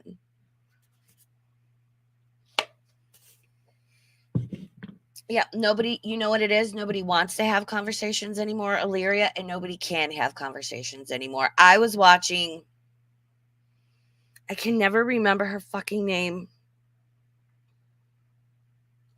It's like Amala Ukunubi. She does Unapologetic via PragerU, conservative, young black woman, very controversial. She showed this thing of some sort of like Democratic convention thing. No shit, not a day much. She was like I'm not sure exactly how long it was, but like seriously, the first like 30 or 45 minutes was people just getting up there screaming about, you know, everyone needs to stop chattering. And we've told you there are people and and I'm neurodivergent, screaming about being neurodivergent and their fucking pronouns and don't use gender specific language. They spent more fucking time bitching about you need to do this to conform to me and make me comfortable than actually addressing issues at hand or what they were there to talk about. Gee, I don't know. Maybe accept that not everything is going to conform to you. Maybe put in those calmer earplug things that like filter out noise and kind of help if you are sensitive to that kind of stuff. I used to carry around a baseball cap in my bag for one reason, for my niece, so that if we went into a stall, because she's on the spectrum and she very much has like sensory issues, and the automatic flushing toilets would freak her out. So I just had a baseball cap in my purse, and the only purpose it served was I would put it over the sensor so she could go potty, and she knew it wasn't going to flush because it freaked her out. And that was, we taught her the world is not going to conform to you. You need to learn to navigate your way through it. And that's not to say that shouldn't happen sometimes with specific things and whatnot. Like definitely for people in wheelchairs should definitely have access. But you can't expect an entire fucking room of people at a goddamn convention to be quiet because you have sensory issues and you're going to get up and scream about it. That is fucking ridiculous. That is ridiculous. Grow up. Take accountability for yourself. I'm sorry. Don't people want to have like a control? Have some power? Why put everything on everybody else? Is there no comfort anymore in knowing I've got this? I can take care of me. I can handle my shit. Why does everybody expect to be pampered anymore? I am way off fucking track. Welcome in, Blondie, Shadow Hair. Let's finish up this video. So like basically this guy's saying, well, we already know. Hi, Genty. Oh, someone's stream let out. Hey, y'all.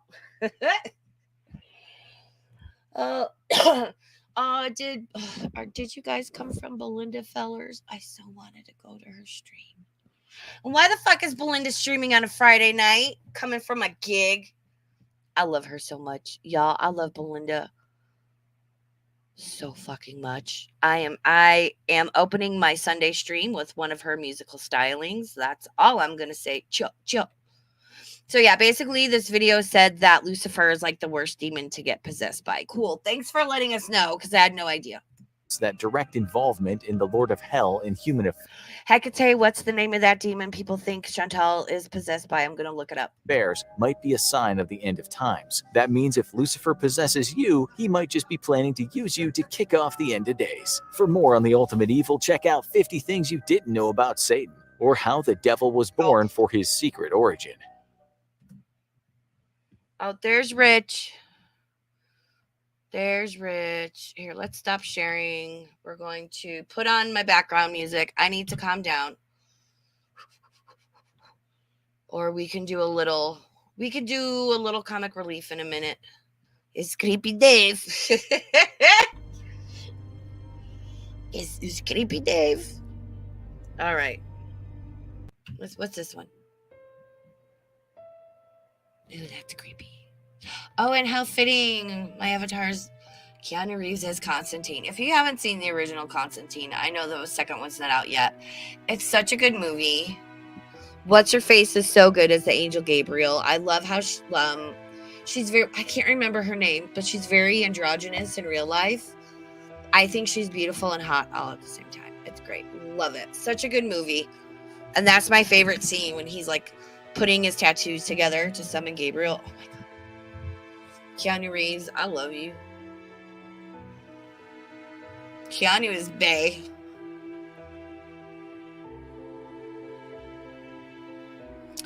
Ooh. Is that how it's spelled, heck? All right.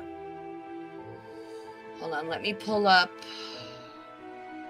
See if there's any videos about this. Oh, God. The thumbnails. Oh, God. I went from Daily Dose of Internet to Toast Face, 20 creepy but fascinating deep sea creatures, with something looking out of Star Wars, and then the Girl Zone with Natter and Dee Dee. Holy shit. Wow. That, that was a lot. Alec. Is it 2 L's? Demon.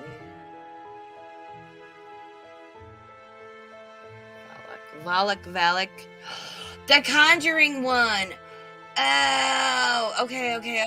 I thought that name was familiar. Why do people think she's possessed by this one? Valak the Innocent. Demonosophy and Beyond. Why didn't I find this channel before? See, and the Nun creeps me out from that movie because it's the Demons of King Solomon. Are you listening, Hammy?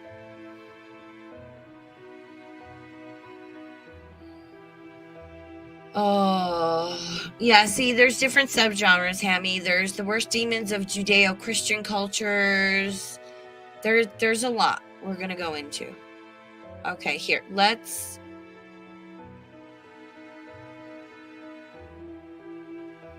Hold on, let me... Wow, this is kind of long. Okay, hold on. Let me get back to my chat. Do we want to look up, like...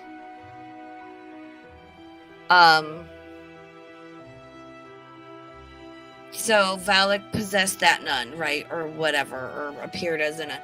Because there's videos about, like, the actual thing, and then there's ones to do with the movie. What are we wanting to...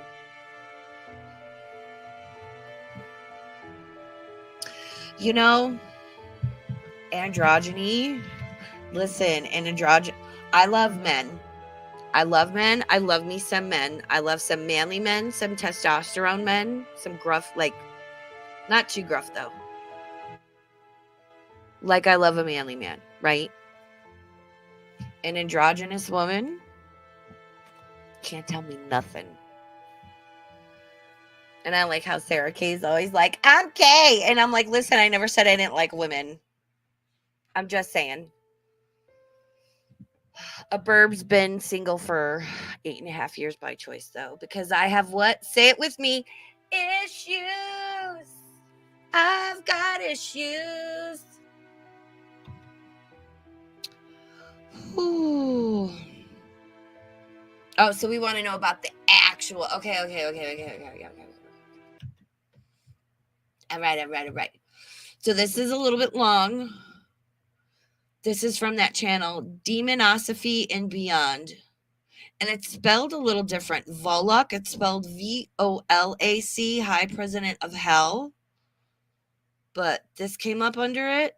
So here, let me share my screen. Let me do my fucking job and share my screen. God damn it. Good Lord. Good Lord. Oh, no. See, it does see thumbnails is spelled the VALAK. Language changes over time, y'all. I'm telling you. Okay, here we go. Ladies and gentlemen, this is Zeriko Kathos with Demonosophy and Beyond. And I am here to talk to you about the entity. It's not the greatest sound. I apologize. He's as loud as I can get him. You can also adjust him on whatever device you are listening on. Called Valak. Now, some of you may recognize the name, and I believe it was the entity that was in one of those horror movies. The one that played the nun, the demon that was behind the nun. Well, I want you to chuck that imagery, because a lot of what we've been told is bullshit. And also, if I missed you, welcome in, Share Bear. Minka Ducati, welcome in. Good to see you. Welcome. Who else did I miss? Sorry, I get to rambling and I'm like, Shadow Hair. I liked the first Conjuring. Blondie B, welcome in. Sorry. When you come in and I'm like on a rant, it's going to take me a minute to catch up because me. I like a feminine butch girl, but yes, oh my God. I've met Valak in person. And first of all, let me tell you that these beings are multidimensional beings. Multidimensional beings. What do I keep talking about throughout these streams? This here is one plane of existence in this meat suit, right?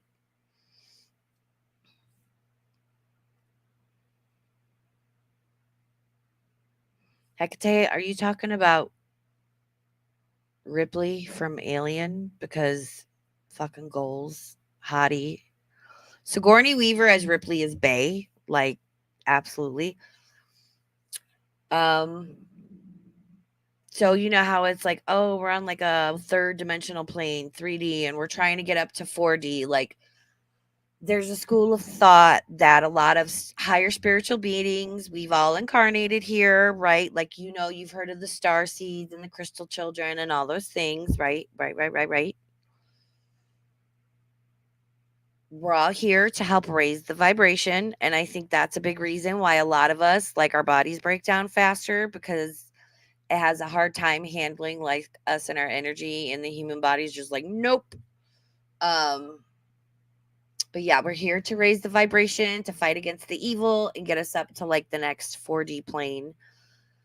So yeah, a lot of these beings are multidimensional beings. And again, CERN is trying to open a portal. And by portal, I mean to different dimensions, planes of existence, whatever, to bring bad things, bad entities through. God damn it.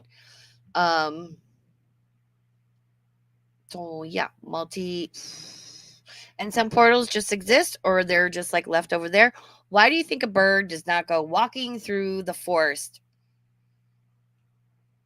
And I think that's why some people just randomly disappear, because they accidentally like walk into a portal. And I think that's how some cryptid type creatures move around. And I think it's part of the deal with the missing 411. But we're here to talk about Valak. So when we think about demons or angels, we usually think about them being in the spirit realm and connecting with them on that level and going through some kind of ceremony and stuff. But the truth is that they're here. They're in human form. You can touch them. They will identify themselves to people that they feel are worthy enough to speak to. And so today, or yesterday, I came upon Valak. I didn't know who he was, but he identified himself. You know, he was like, at first, because it's Halloween, okay? It was Halloween yesterday. I was dressed up in my sorcerer getup that I bought specifically. And around that time of year, yes, the veil does that. You can feel it. Listen, you want to see and hear me lose my mind? Let September 1st happen. And I'm going to start getting excited. And then when October 1st hits, and I have a lot of things planned for the channel I'm going to try and do, I will lose my absolute shit on October 1st. I love the fall. I love everything about it. The crisp, cool air. Give me some apple cinnamon scented things. The cool nights. Wearing clothes again after a long hot summer, right? You know that like first hint of air you can feel. And you're like, oh, fall's on the way. I can feel it. I felt fall in the air last night. Did you feel it? I love that shit so much. It's not as like prevalent out here as it was in Chicago. Like fall, autumn in Chicago. And my birthday is October 16th. We're going to have a good goddamn time on this channel. I'm going to try to film some stuff or go up to Virginia City. Very haunted. I've had many paranormal experiences up there. But yes, anywho, sorry, tangents. The veil does thin. There is a reason. There's something like some huge percentage of children and people go missing, like leading up to Halloween, because all those sacrifices and weird shit they're doing is real. Have you ever watched, and listen, I love a Panic at the Disco moment. Have you ever watched the video for LA Devotee?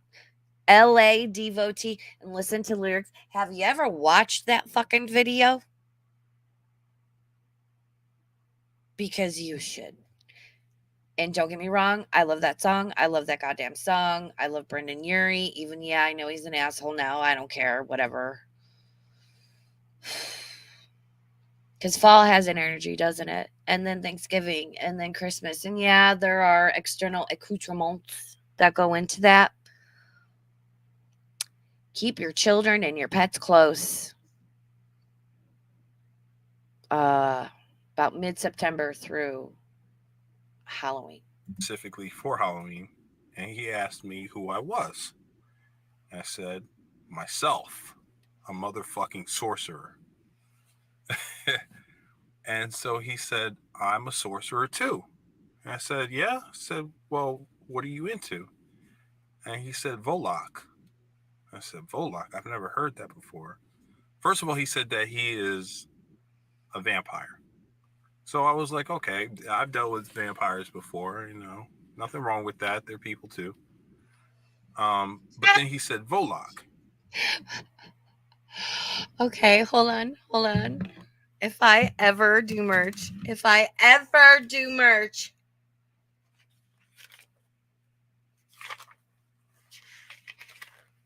hold on, I gotta write this down.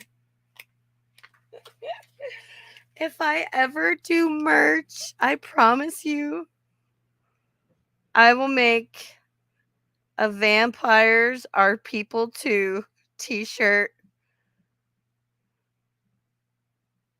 Oh my God. I don't know who this guy is, but I like you, bro. And I was like, a type of vampire? Like, I've never heard that before. He says, look it up. So when I looked up Volok, because he spelled it for me, Valak came up. And he said, yeah, he said, that's a variation. He said, the name is spelled many different ways. So, okay. So I didn't really understand that he was identifying himself at first until he clarified. Yeah. So I'll let this play. Hold on.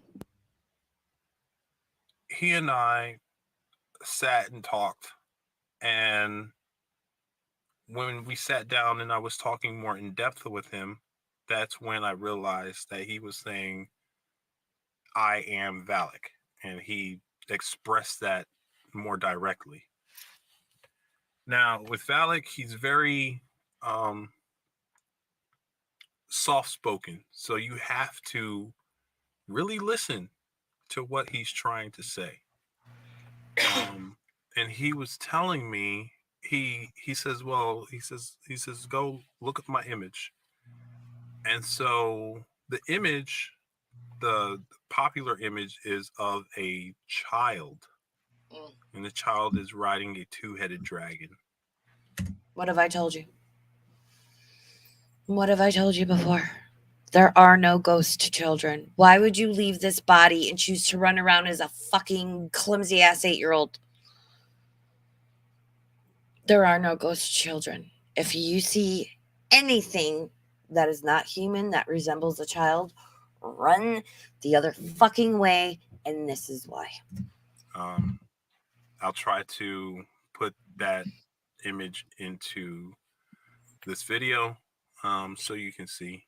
But he said, I'm innocent, and that child is a representation of that innocence. And so I said, if you're innocent, why does the world portray you as a demon? And he said, the world does not think that anyone deserves to be innocent or have innocence. And that was kind of deep for me, because when you do look at this world is very good at corrupting people, especially our children.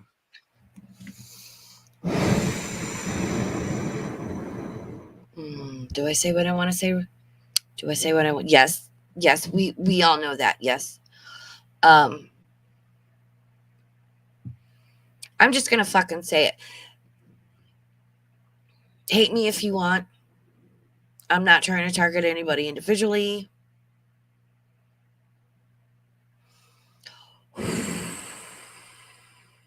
Okay. This whole transgender movement is very much targeting children. I do not believe an 8-year-old understands that concept or knows that they're whatever. And if they do, give them time, because changes made are irreversible and you're going to fuck them up worse. The grooming, like what's his name? Jeffrey Marsh can suck my entire ass, that man. Oh, I'm creating a Patreon where we can talk in private. That was called grooming when I was growing up.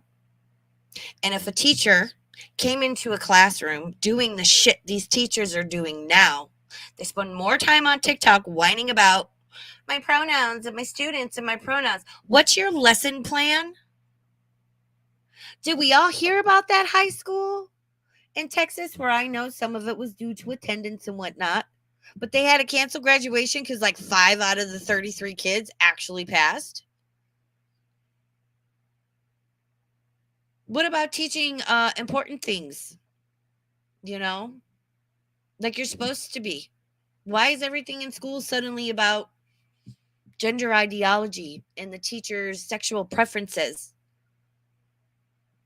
If a teacher would have come, I don't care. Even the straight teachers didn't talk about that shit.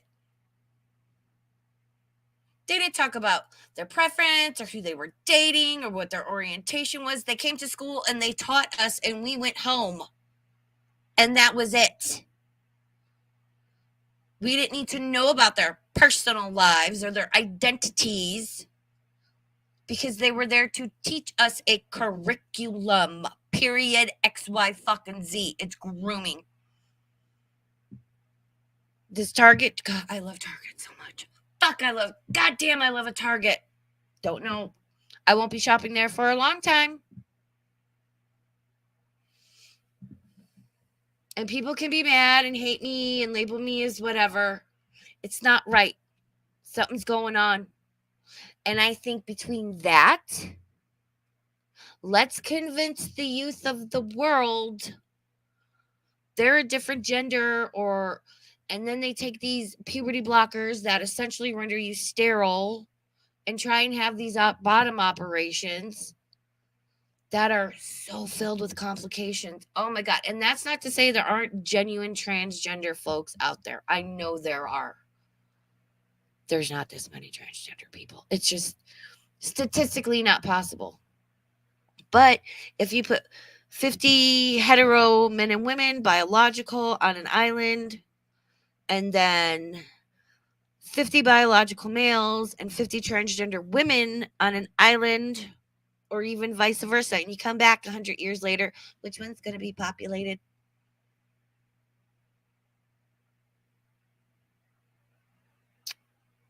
The one with the biological males and females. And they don't even have to be necessarily hetero, although I would prefer they are, because consent is a thing. Not to say they couldn't consent, but do you see how even the brainwashing has fucking seeped its way into me? Because I'm like, oh, I don't want to offend anybody. It's population control. We are going to cover the Georgia Guidestones. There is, again, know what you're looking at, know what's going on, and everybody is so fucking afraid to hurt people's feelings and not say it. Oh, if I say this, I'm going to get canceled. Fucking cancel me. I don't say it to be rude. I say it as a matter of fact. And that doesn't mean I don't love and respect individual people or groups of people. But we need to look at this shit logically. And we all need to stop with the labels and the this and the identities and the fucking pronouns. How about my pronoun is human? And yours is too. And let's look at what's really going on and fucking take care of each other. Because you know what? When the fucking power grid goes down, no one's going to care what your fucking pronouns are. What skills do you have? Can you farm? Can you harvest? Do you know how to filter water? Do you know first aid? Can you find fucking yarn from a Joann's and knit some shit or crochet some shit? Are you good with a firearm? We might have to Walking Dead this shit one day. Why do you think all of a sudden all new construction has to have electric? No more gas stoves. Why? Oh, because it's bad and it's leaking. Are we fucking serious with this? Nope. They want everything on the electric power grid. So then they'll have total control and everything is digital. Think about it. It's all population control and grooming and brainwashing. And it's really weird and fucked up and I don't like it. Sorry, I said it. I don't. This is like, I don't know what fucking planet or timeline I slipped into and woke up one day. I want to go home. We see our children are. And this all goes back to demons and the satanic because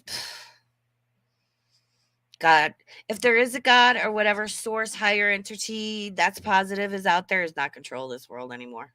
We're exposed to so many different things, so many negative influences. Like nowadays, they watch rated R movies, like it's nothing.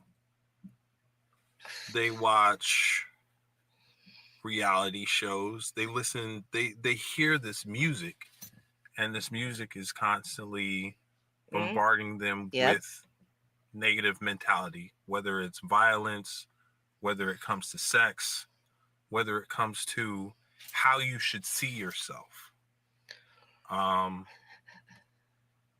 Also, they're exposed to visions of sexuality before it's time for them to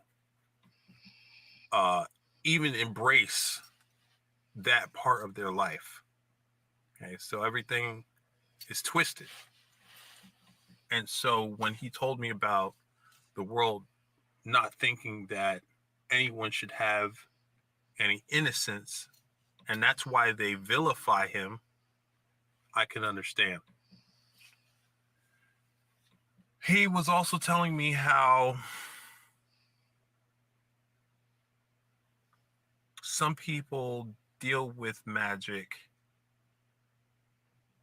and it corrupts them because they're dealing with things that maybe they're not ready for, or they're not using it correctly. And when he was talking about the dark and the light, he was talking about how both could be abused, and that sits with you. And he says the reason why people get corrupted is because they get caught up in a cycle. And he said that there's The dark and the light can both be corrupted and abused. Again, I say, if you get what I mean by this, you get what I mean. I am born of the dark, but I am for the light. I'm just literally like, if you think of us having like purposes, jobs, when we're not here in the meat suits,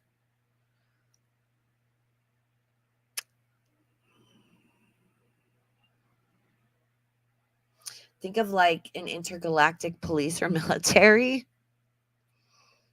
Hi, how you doing? time. He said that people get stuck in basically a time loop, and that's what corrupts them. And the way he was talking to me was kind of like we build our own hells through guilt, through anything that causes us to repeat a negative mindset. This guy, I don't even care if he's talking about Valak or not at this point. I don't know who this dude is. That is so fucking true.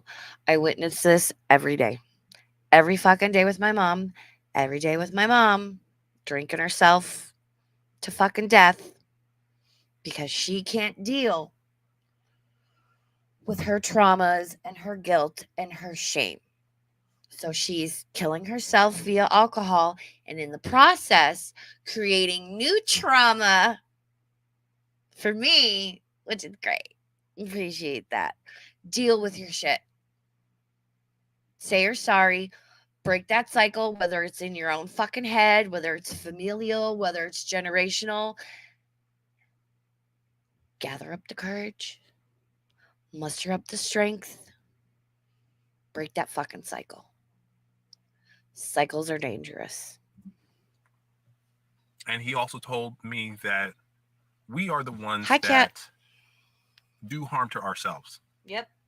on most occasions. He says we are the ones that are most likely hurting ourselves.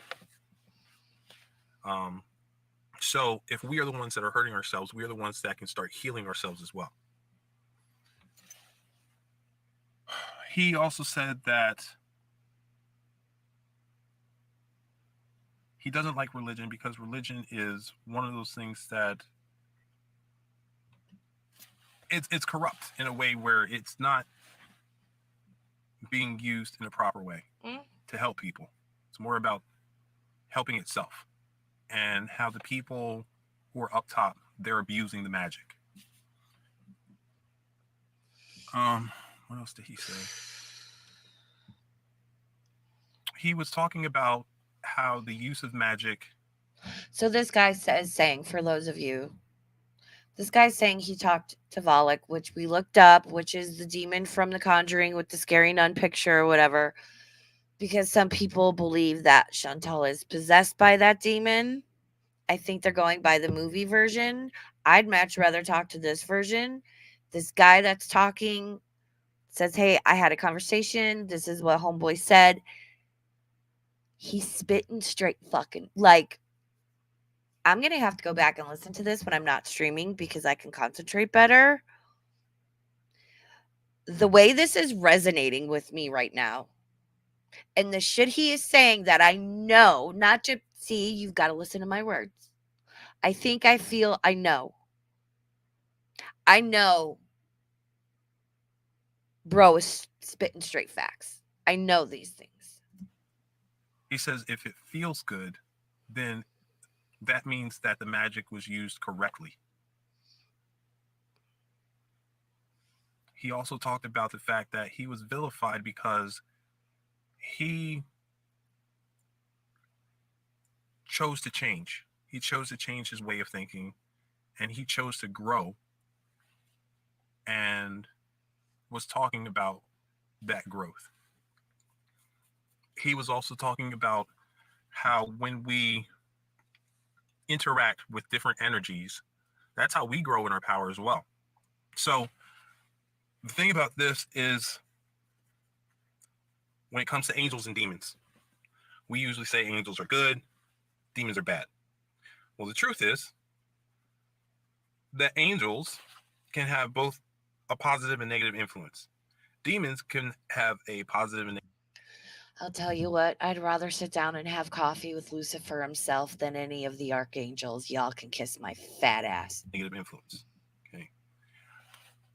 But we can't lump them all in one. We can't put them all in one group and say this one is good and this one is bad. Because if we do that, then it's going to limit our power, limit our growth. And he was telling me that we may not like our interactions with different spirits, whether it's angels or demons, but sometimes we need those negative interactions in order to grow.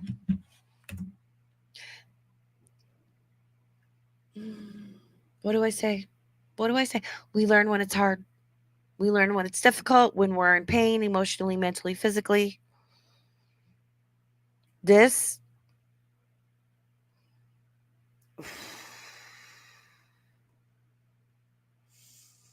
Wow. I'm just like, why wasn't see, I was supposed to find this when I was supposed to find this, right? If you guys didn't have me look a Volek and I was like, oh, Feedy Booty or whatever, we went in and found this, been listening to it right now. The fucking way that, goddamn, bro.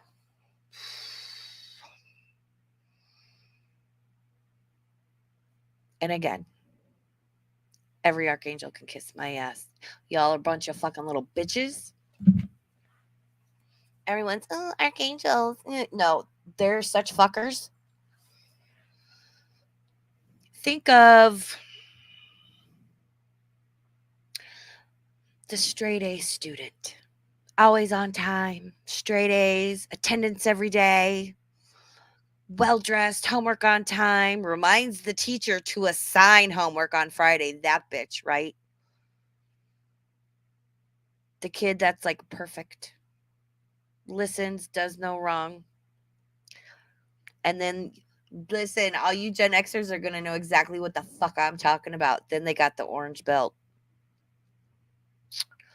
Do you remember that orange across your chest and around your waist? You remember that fucking orange belt. And then they were the crossing guard and hall monitors. Do you remember? Gen X? You remember. And that fucking kid, right? Straight A's, good behaved, blah, blah, blah. You let that kid have that fucking orange belt for 2 weeks, and then you come talk to me again and see what a corrupt little shit they are. I knew kids that were fucking running shit like prison cartel type shit because they had that orange belt. Because they had the power and were thought to be benevolent. Same fucking thing with the archangels. Oh, we need archangels. You fuckers. Don't trust them. Don't trust an archangel. Therefore, we do ourselves a disservice, yeah, Exactly. I could say, fuck yeah, archangels. by staying away from demons. We're told to fear these entities. And what does fear do? Fear keeps us stagnant. Fear keeps us in a low state. And it keeps us from understanding that the stories that we're told about certain entities are lies. What did we start out with? Go back to the beginning of the stream. It's also linked in my description, the very first videos. Diamonds,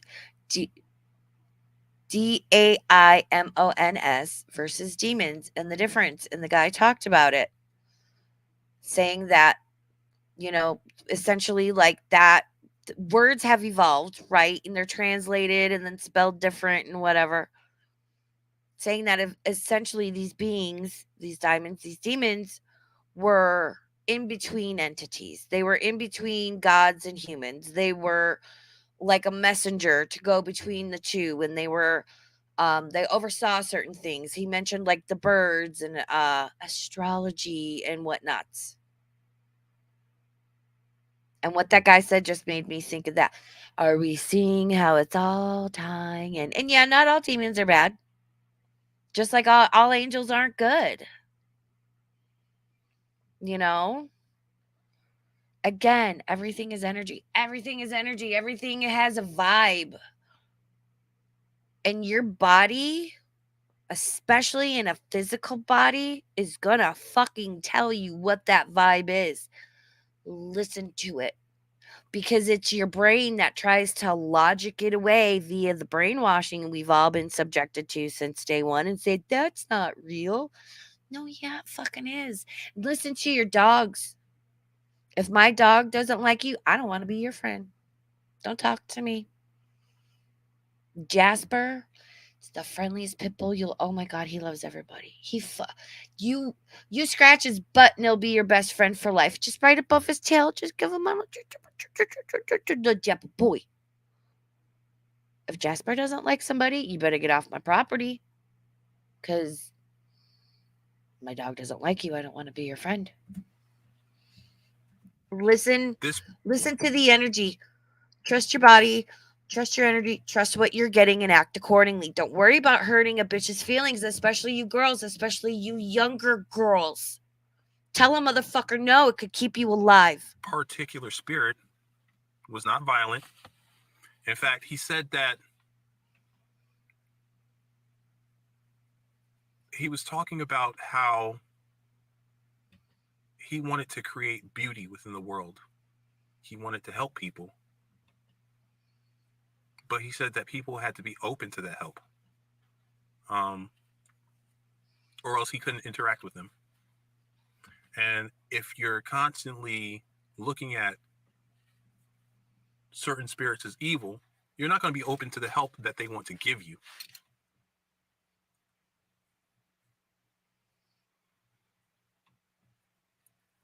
He said that he chose to maintain his innocence, and that's the way he works. Like, he makes choices through that way of innocence. And I personally feel that when somebody is working from a place of innocence, they're not going to be working from a place of maliciousness. Can their choices get them in trouble? Yes. Can their choices have negative impact at times? Yes. But that doesn't necessarily mean that they are a bad person. We all make mistakes.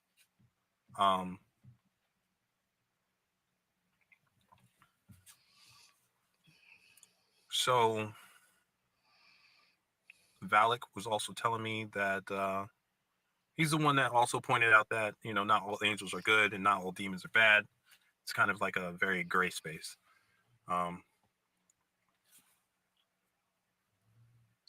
But in that short period of time that we had a talk, that we had a chat, he also said that the reason he was down here, and when I say down here, is because demons are not of a low vibration. He confirmed that both heaven and hell do back deals. Like, they're constantly, listen to this, they are constantly communicating with one another and working in concert with one another. I believe that. I've been told that. I've picked up on that. I've seen that. Everything is a balance, right? There are universal laws in several ways. But like everything has a balance. Things naturally want to find their balance. So yeah, that just to me is logic, because oof. He told me that basically they're all one big family. Like they have disagreements. Is it like the Hatfields and McCoys? Somebody call Belinda. But they're all part of the same group. Hi, Sarah Kay. Welcome in. And these are the things that mainstream religion doesn't tell you. These are the things that you don't have access to this information because they don't want you going to certain entities and learning the truth. They don't want you going to any entities. They want you to go to your local diocese or wherever, your local religious leader, and they want you to give them your money, and they want you to listen to them, and they'll give them your property. Or like, again, back in the day, Christian church did some fucked up shit. Shout out King Henry VIII. I know he was a douchebag, but like he still did some good shit. They don't want you to know that these entities are down here with us in order to help us. He also talked about how the best way to help out human beings is to understand where they are coming from. That's why they're all down here. That's why they're in human form, living human lives. He also said that I need a minute with that one. I need a minute. I don't know. I don't know that I would believe like an actual demon could or would or can incarnate into a human body. I don't know that little human body could contain it because these bodies, they're clumsy. They're so heavy. They are so fucking heavy. It is so heavy and so dense here. Ugh, I hate it. I hate it so much. I hate it. Oh my God, it's so fucking heavy and dense. These bodies break easily. Human bodies are like the 1982 Ford Pintos of what you can incarnate to. Seriously. 1982 Ford Pinto with the gas tank on the side. So when somebody runs into you, that shit's going to explode. My family had a 1982 orange Ford Pinto. I know these things. I don't know how I feel about that. I'm going to let that stew. I'm going to let it marinate. I'm going to let it ruminate. there are a lot of demons and angels around in all aspects of life. There are angels working within governments and corporations. We've got 11 minutes left and it's on 1.25. Hecate, can I help you? There are demons working within the different governments and the different corporations, all for different purposes. There are demons and there are angels that are attached to certain secret societies, and all of it's connected.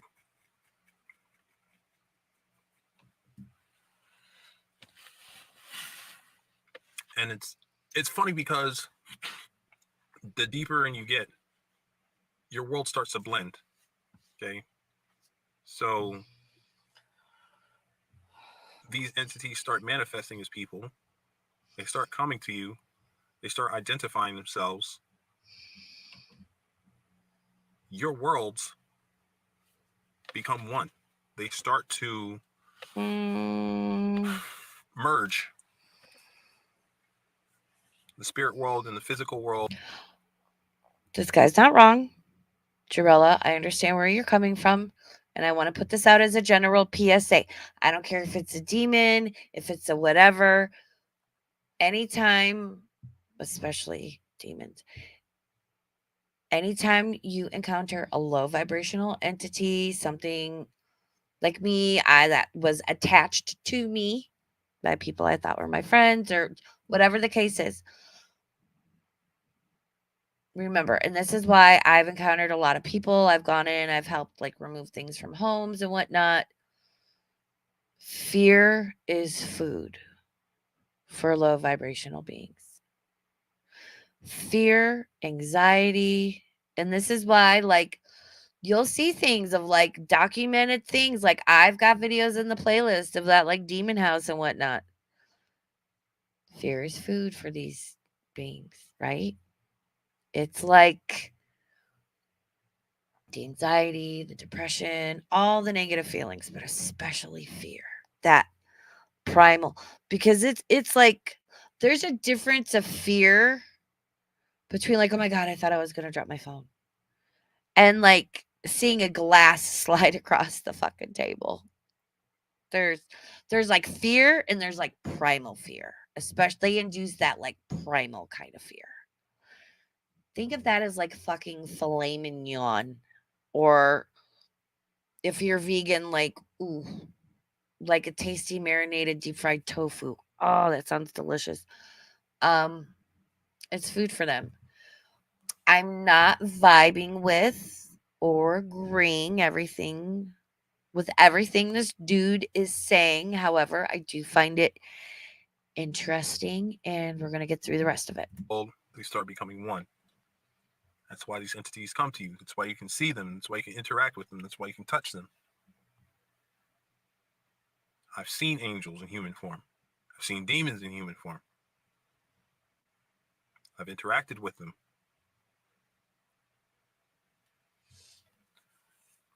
And if you don't believe that they're here influencing the world, like, you are doing yourself a disservice. No, they are. They are. But you have to understand that just like people are different, both classifications of entities are different in the sense that they all have they have different personalities, and they all have different ambitions. Yeah. And so when you want to know, Yeah, you don't need a human body to have a personality. who is good for you and who isn't, you're going to have to do a meet and greet. It's just like meeting a stranger. If you want to know if they're friend material, you have to feel them out.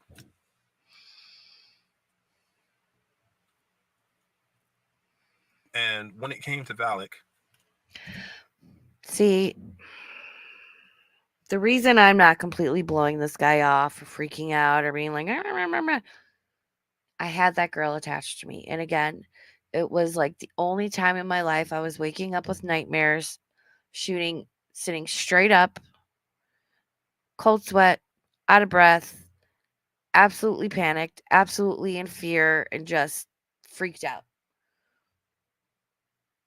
And what he said about like again, she's not a demon. She's not a fucking angel either. She's not how do I see the English language really fucking sucks. I can tell you that. Oh, the line he said about like feel them out, like if they're a friend or whatever. That's basically what I say about trust your intuition and energy. And I'm not saying like, oh, encounter a demon and be besties, because if everything in you is going to tell you no, run away. I'm not saying dude's right or wrong. I'm just saying he has a valid point about like, talk to a bitch. I was so ready because the girl was doing her job, what she was supposed to do, being attached to me. She looked like the girl from The Ring. I don't know if I mentioned that. That's why I call her the girl, because she looked like the fucking girl from The Ring. and it freaked me out, and I saw her everywhere, and it because she knew that would freak me out. She could come up looking like Freddy Krueger, and I'd be like, badass, because I love some Freddy Krueger. She knew presenting herself that way would freak me out, and it did. The point being, I talked to her. That was a rare case because, again, the person knew what they were doing. That shit is real. Believe me or don't. I don't really care. I lived it. I know it's true. Or Volok, which he prefers to be called. I don't sense evil intentions from Volok. I don't even like calling him a demon because it has a negative connotation to it. And he was talking about how the world is flipped on its head. So the things that are perceived as bad, the things that are bad are perceived as good, and the things that are good are perceived as bad.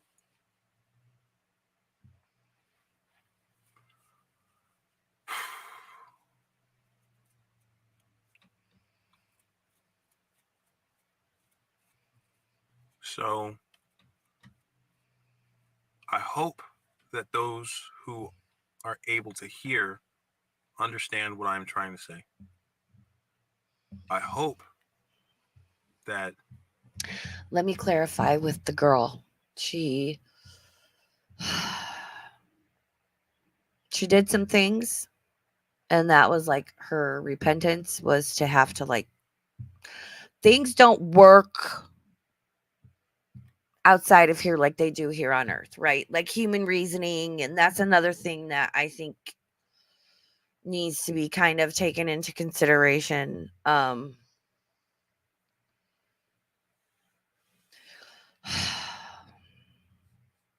I see, and I'm such a Libra. I'm such a fucking Libra. Part of me is like, well, I can kind of see what he's saying. Like, it makes sense. And you guys, hey, you want to go trick or treating, guys? And then the other half of me is like, fuck no, bro. No, dude. But again, trust the energy you're getting. Because listen, we've all encountered that person that's like, no, I'm your friend. No, I've got candy. You want some candy? No, I've got a drink. You want this drink? We've all encountered people that are like, no, I'm your friend. You want to be friends? And everything in our bodies are like, no. Because I don't know why, but everything in every fiber of my being is telling me to run away from you. Trust that, right? Like, when it comes down to it, trust the energy. Trust your intuition. Trust your natural abilities to pick up on that and read what that is. This guy I'm a little worried about because, like, okay, he said he was out on trick-or-treating, like, in his sorcerer's costume, and what Volok was just like, hey, bro, you got a square? You want to sit and have a smoke? And I'm going to tell you, like, secrets about stuff? You want to sit down and have a chat? Like, how exactly did this come about? What are you doing, sir? That has put you on the map and the radar for this little visitation. Those who are listening can get to a point where they see the world similar to the way I can see it. All right, Trilla. Take care, sweetie. I'll see you later. How everything is merged. I hope that those who are listening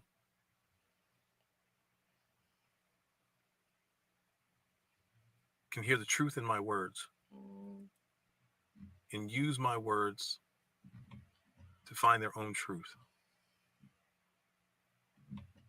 Stop being a sheep.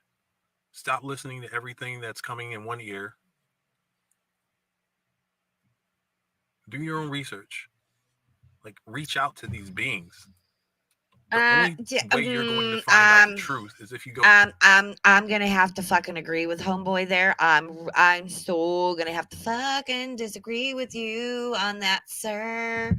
Don't, because again, like, he kind of didn't fill us in on the backstory of why Volok is like, I'm going to sit down and chat with this guy.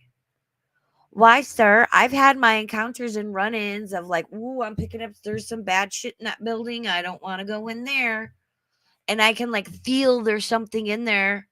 And I'm like, ooh, that is, nope. Some shit I would consider, I can feel it. You can feel it. I know what that is now. And yeah, I run the other way. I ain't walking in there like, sup, bruh? You want to go grab a latte? I'm fucking hightailing it away. Nope.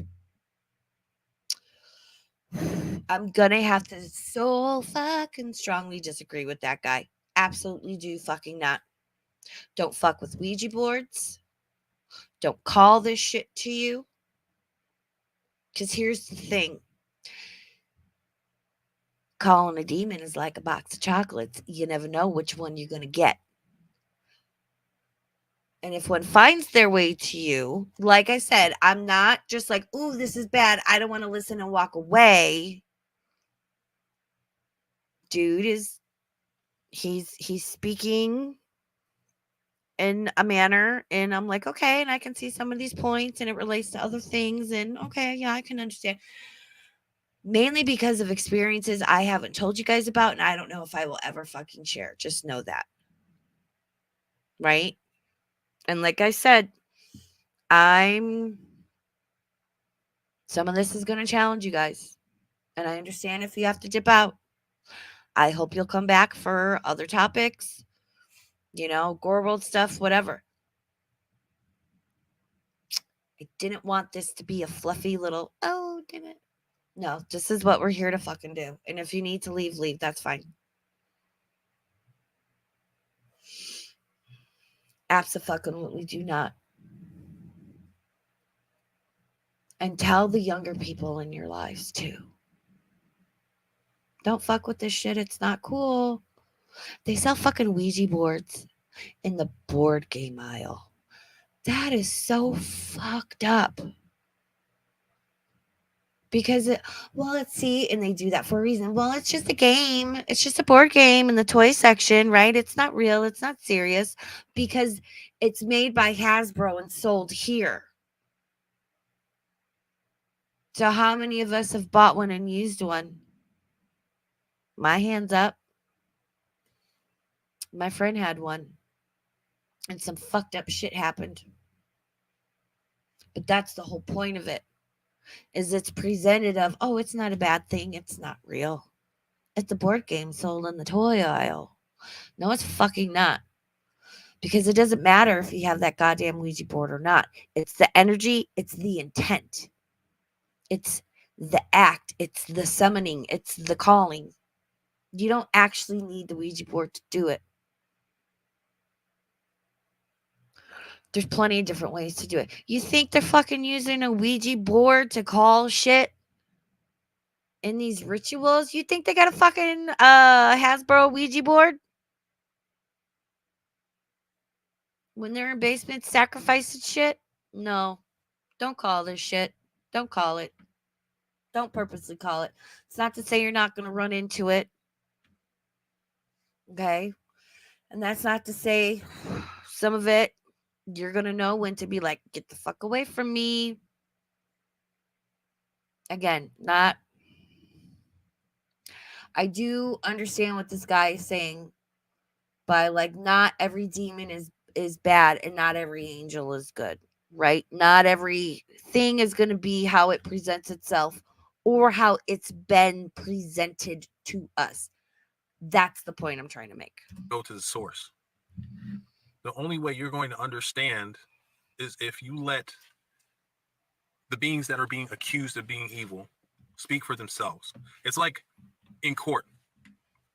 Okay. If somebody blames you for something and takes you to court,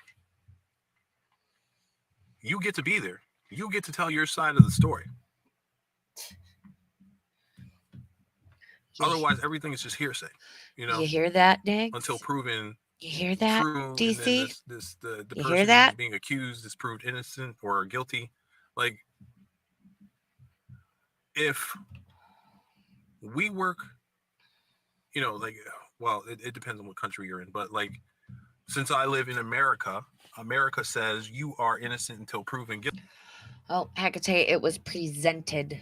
It was not made to be a board game. It was presented. Oh, this is the board game. It's fun. It's not real.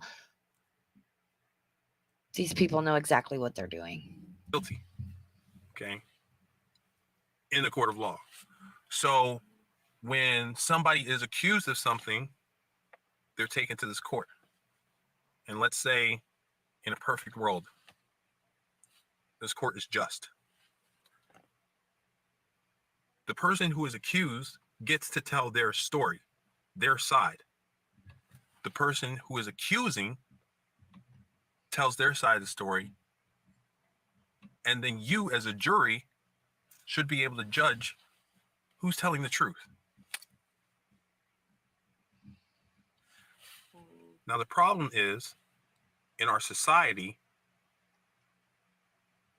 we've been molded and brainwashed by religion in order to think that just because one side is accusing another side, that side is automatically guilty.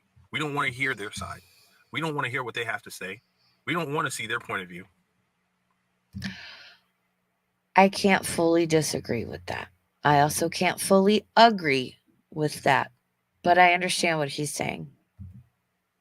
And that's where, listen, if I went to fucking Starbucks and was getting a latte and a demon came up to me and was like, yo, I'm a demon. You want to sit and have a chat about stuff? And I'd be like, you cool? And he's like, we cool. You want to sit down and ask me some questions and shit? I'd make sure, like, and then that's it. And we walk away and, like, we're done and whatever. And even then, I still wouldn't fully trust him. But fuck yeah, I'd sit down and talk to him. we fail. That's where we fall short. That's where I also know how to handle my shit. We neglect our spirituality. We hinder ourselves.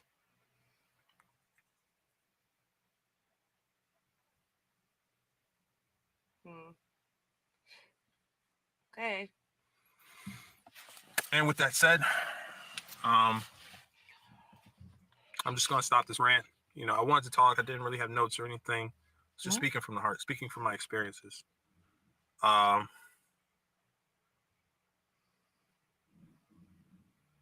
hope that everybody is doing well. And I just hope that everybody is working through, trying to educate themselves and create their own worlds and put beauty out there into the world. You know, there's a lot of shit going on. There's a lot of dark shit, a lot of bad shit going on. And we need to work on raising our vibrations, and we also need to work on raising the worldly vibration too. Yeah.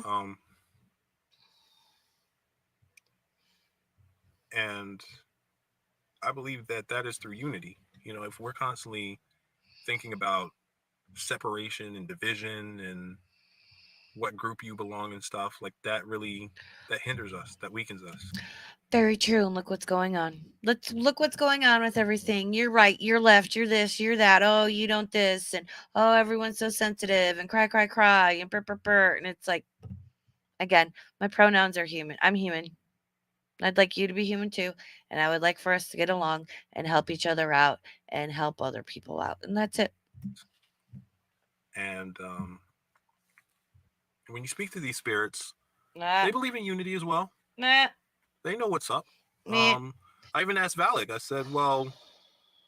said, do you believe that harmonization, which is a form of unity, and it was an angelic term, do you believe that harmonization is the key to creating a new world? He said yes. I don't like that term. Anytime anything now begins with new world, bleh.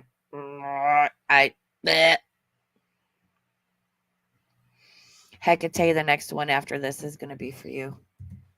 The video, like it's good. He also believes that the age, the new aeon is here. The age of Aquarius, perhaps. Oh, I have live stream on that. Oh, yes. That the world has changed because more people are awake now, and because they Creepy are Dave. able to grasp more stuff, that the world is going to become a more positive place. I got it all ready to go. The so-called demon has a positive outlook. This so-called demon has faith in the human race. Well, think about that. Hmm. I'm going to leave you on that thought, Okay.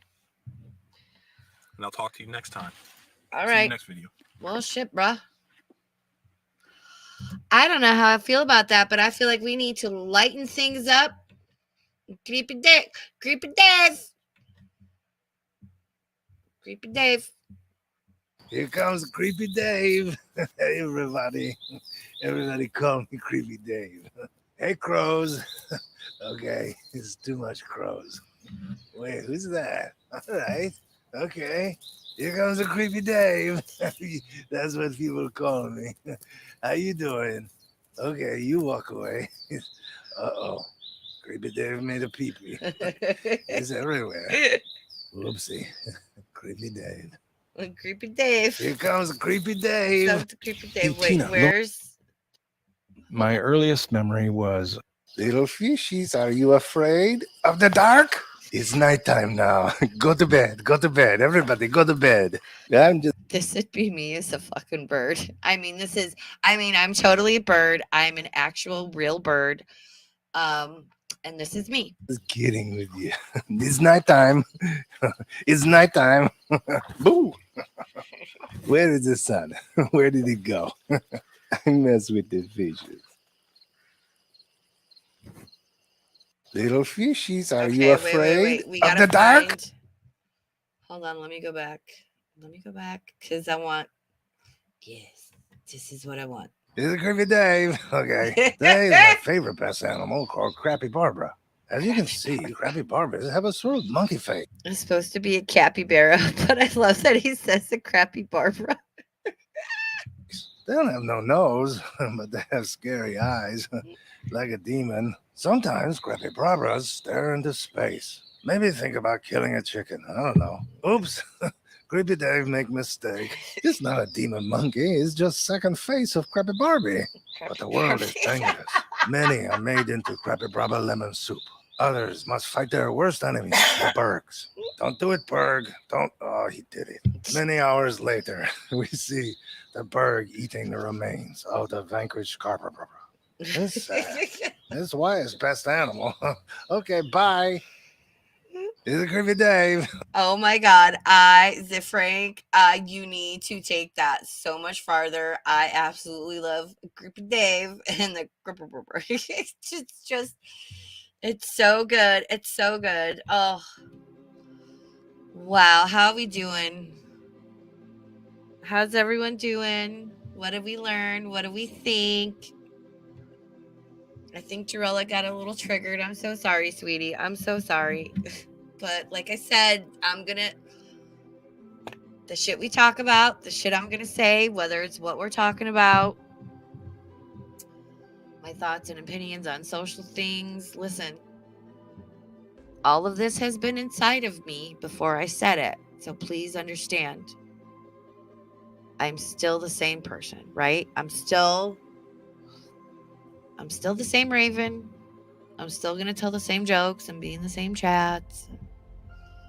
I'm still me, just like I was before. I just, shared a little bit more about me. And I hope that everybody will still choose to return. But I understand if you don't. But I also understand I'm gonna say some shit, man. Whether you think I'm completely wrong or crazy or, I'm never... Trust me, if I'm ever trying to offend or go at somebody, that's one thing I don't mince my words on. And that person will fucking know. And I don't It's never going to be any of you guys because I love and respect all of you way too fucking much. Trust me, I talk to a lot of you outside of here, and I'll be the first one to be like, can we take this privately? Let's have a fucking conversation. Next week, heck, okay, so Wednesday, so Sunday I'm doing my Gore World recap. It's gonna be a good goddamn time. Highly recommend that. Probably 1 p.m. Pacific, 4 p.m. Eastern. Might do it a little bit earlier in the day. My mom's taking an extra day off, so she'll be home. That's great. That's great. Wednesday extra, or I don't know, I need to change the name on that, is going to be alcohol and the effects spiritually. And understand, spiritually that's not religious. It's like how it makes you susceptible to things like demons and low vibrational entities and all that fun stuff. Because it does affect you and it does make you susceptible, and we're gonna watch some stuff and talk about it. Friday, it's gonna be exorcisms, and if we don't throw it in then, I want to cover like some stuff, well, maybe like the following Friday, or we can break it up, but I want to do some like caught on camera stuff. The Demon House from Gary, Indiana, that Zach Baggins bought.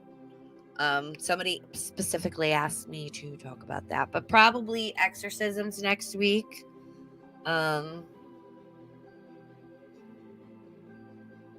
Yeah, shadow hair. Yeah. Oh, Sundays are starting to be, because I'm just like, I'm getting more courageous talking about people. Bogata love. Is it called that? No, I think the Sally House is different. Is it the Sally House? There's so fucking many. Oh my god. So yeah. So I hope everybody enjoys the replay if you watch it. Again, just be prepared. I'm gonna say some shit. I feel bad. I feel so bad. But I'm gonna say some things that might, or some things might be talked about, said in the videos we watch. I don't know. But yeah, don't go contacting any bad things. And a lot of you, my Twitter's always linked in the description. My DMs are open. So I'm always here to talk. Whether you guys just want to have a conversation about stuff, feel free to DM me. If you don't want to do it publicly on Twitter, I'm also on Discord. Or if you're having a bad day and you need somebody to talk to, like, I'm here. So yeah. Shadow hair, I appreciate you saying that. I do speak my truth. And like I said, please understand a lot of the things, some of the things I'm going to say are from experiences I haven't shared with you guys because I'm not ready to share that. Right? It's hard for me to share and admit the things I do. Because some bitch ass is going to come across this shit and be like, oh my God, that Raven is crazy. Did you hear what she said? Yeah. I heard what I fucking said because it came out of my goddamn mouth, and I guarantee I'm a lot of things, but crazy ain't one of them. Not crazy in the sense of like, like I know where the limits are. I'm the first one to be like, do you guys hear me? I don't know. People are going to think what they want to think. And you know what? Does it really fucking matter? Because once we pop out of these meat suits, I'm going to bitch slap a couple motherfuckers. I want to die first. I want to die before everybody first. The first place I'm going is my ex-husband's house. I'm going to hide that motherfucker's keys. I'm going to open all of his cabinets at the same time. And every night when that motherfucker falls asleep, I'm going to be banging on walls, waking his bitch ass up. I am so excited, and I better die before him. I'm going to, talk about a troll. I'm going to fuck with him so hard. So excited. I better die first. Hide his keys like a motherfucker. He's gonna look in his rear view mirror and I'm gonna be in the back seat like, hey, you fucking jerk. The shit he did to me. Y'all don't even know the shit that man did to me. It's all right. He got my karma. His titties are bigger than mine and I'm a 36D. Fuck you, asshole. He knows who he is. All right. I love you guys. Thank you for being here. Thank you for listening to my ramblings and my rantings and my weird experiences and my weird ideas and whatnot. I love all of you. I hope you return for Freaky Friday and Wednesday extras. Definitely come back from Agora World stuff. It's a little lighter, but yeah, everyone is welcome. And again, at any time, I may say things that, challenge and upset you, and that's fine. But I appreciate you guys. I gotta go. I've been going almost 3 hours. I need to stand up, and I know I have to pee, so I'm sure my dogs have to. They were both snoring. I'm gonna have to get the snoring on the mic next time because, oh my god, it is the cutest fucking thing. All right. I love you guys. I will see you back here. Same channel, different day. I'll put the stream notice up about 2 hours before. We're going to be back here for a Sunday recap. It's going to be a good goddamn time. So please make sure you stop by. Tell your friends. Like, subscribe. Tell all your friends to come back. It's a good time over here. Okay. All right. I love you guys. Bye.